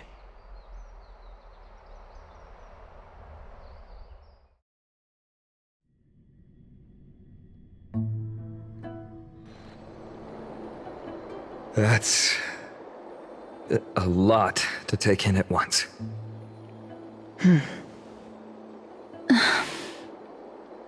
Lady Aglaia, please, let me explain. Go on. You know that the core flame of death has always been the greatest unknown regarding the Era Nova, which is why both you and Kindness desire to gain the power to control that core flame in the approaching Citizens' Assembly.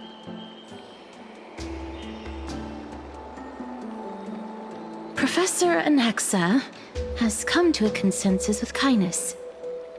They want to suspend the trial once Thanatos' core flame is reclaimed, hoping thus to eradicate death from this world.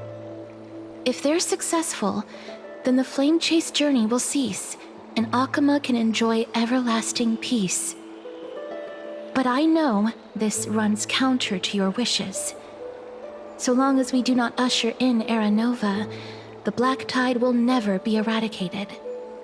Even with Lord Mighty on the front line, and the Black Tide not posing an immediate risk, the danger nevertheless remains. Honestly, it's difficult for me to assess the pros and cons in this decision. But someone must bring the core flame before we can begin negotiations over it. The Titan could be very near. I cannot let this chance slip by. Besides, someone has to make this trip to bring back Mr. Soul. Well said. You already had every reason to seek an audience with Thanatos. It's that great performer who has weaponized your wishes, and placed us in this difficult situation. A world without death. Do you desire that too? If fate dictates that my path must oppose yours, I will do all I can to resist it and protect what I aspire to achieve. Lord Mighty showed me that without taking the first step, all talk of what follows is moot.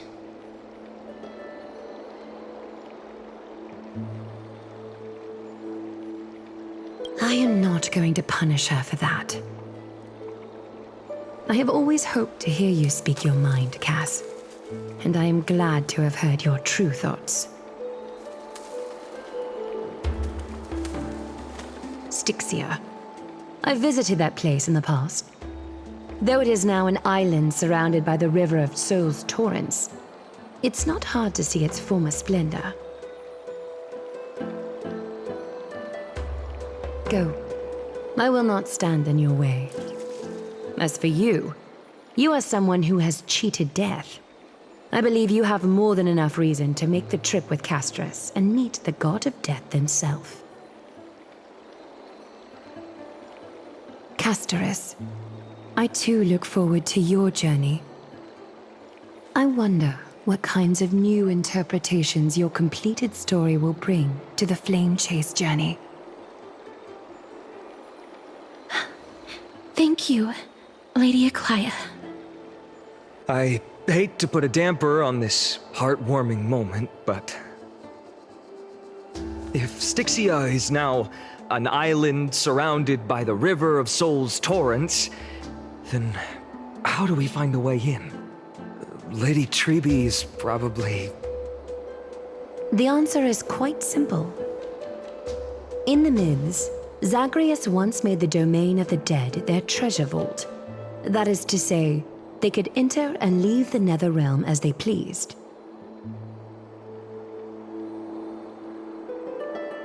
And if they could do that, then it follows that the demigod who inherited their divinity must be capable of the same.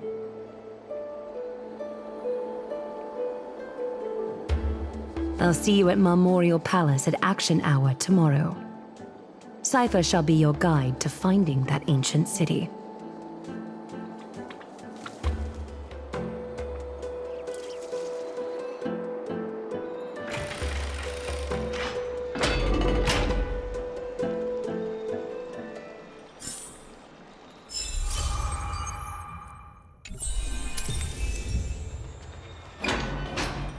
Hey, friend! Is the debate finally over? Did you win? What a glorious defeat. You sure know how to look on the bright side. Well, moving on. I was hard at work even while you were at the debate. I borrowed a mountain of books from Cass to see if I could find a way to solve your problem. Let's see. I still have... only 32 books to go.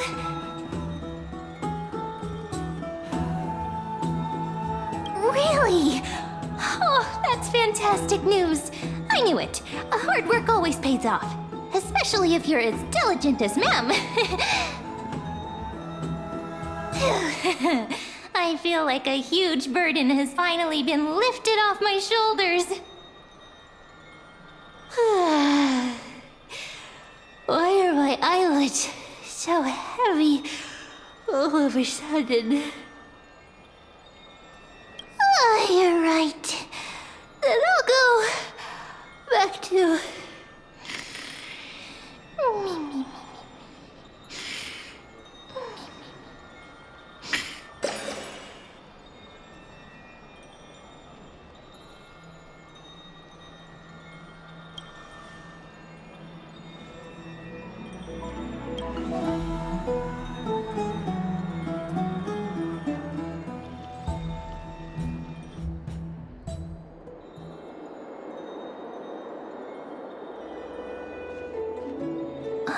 Cass?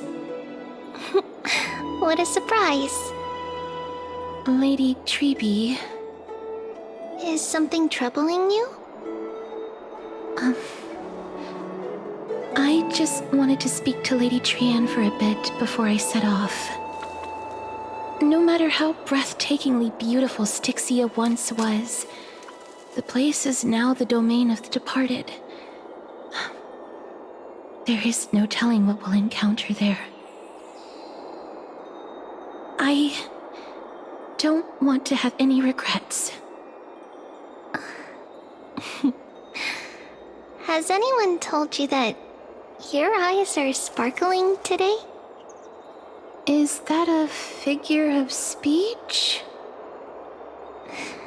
In the past, when you did smile once in a while, all of us could see that your heart remained troubled even as you smiled. Lady Treeby, you know perfectly well that see you tomorrow is nothing but a white lie. I hope your toughness is not a mask hiding a lonely heart. Cass, you hardly ever talked of your past. None of us knows what you went through, apart from Maggie. But we know it must have been filled with pain and hardships, as it is the fate every Chrysosaur is destined to live out. We are just happy for you that the core flame you're meant to inherit has finally surfaced. Isn't it a little too soon to say that? But you already know where tomorrow is, don't you? There is no need to rely on anyone else. Just give it your all and leave no regrets. We have always believed that your embrace is just as warm as everyone else's. Because we embrace others to comfort them. And Cass, you're the kindest Chrysosaur we know. Thank you, Lady Treeby. This feeling... it's hard to put into words. I suddenly found myself with so many wishes. So much I want to accomplish before setting off. Then go do it, Cass. Trian was actually working on a surprise gift for you. It's a pity she didn't get to finish it. But now Trinan and I are working on it, and we'll make sure to give it to you. So, let's meet back here when you return from Styxia. Safe travels. See you tomorrow!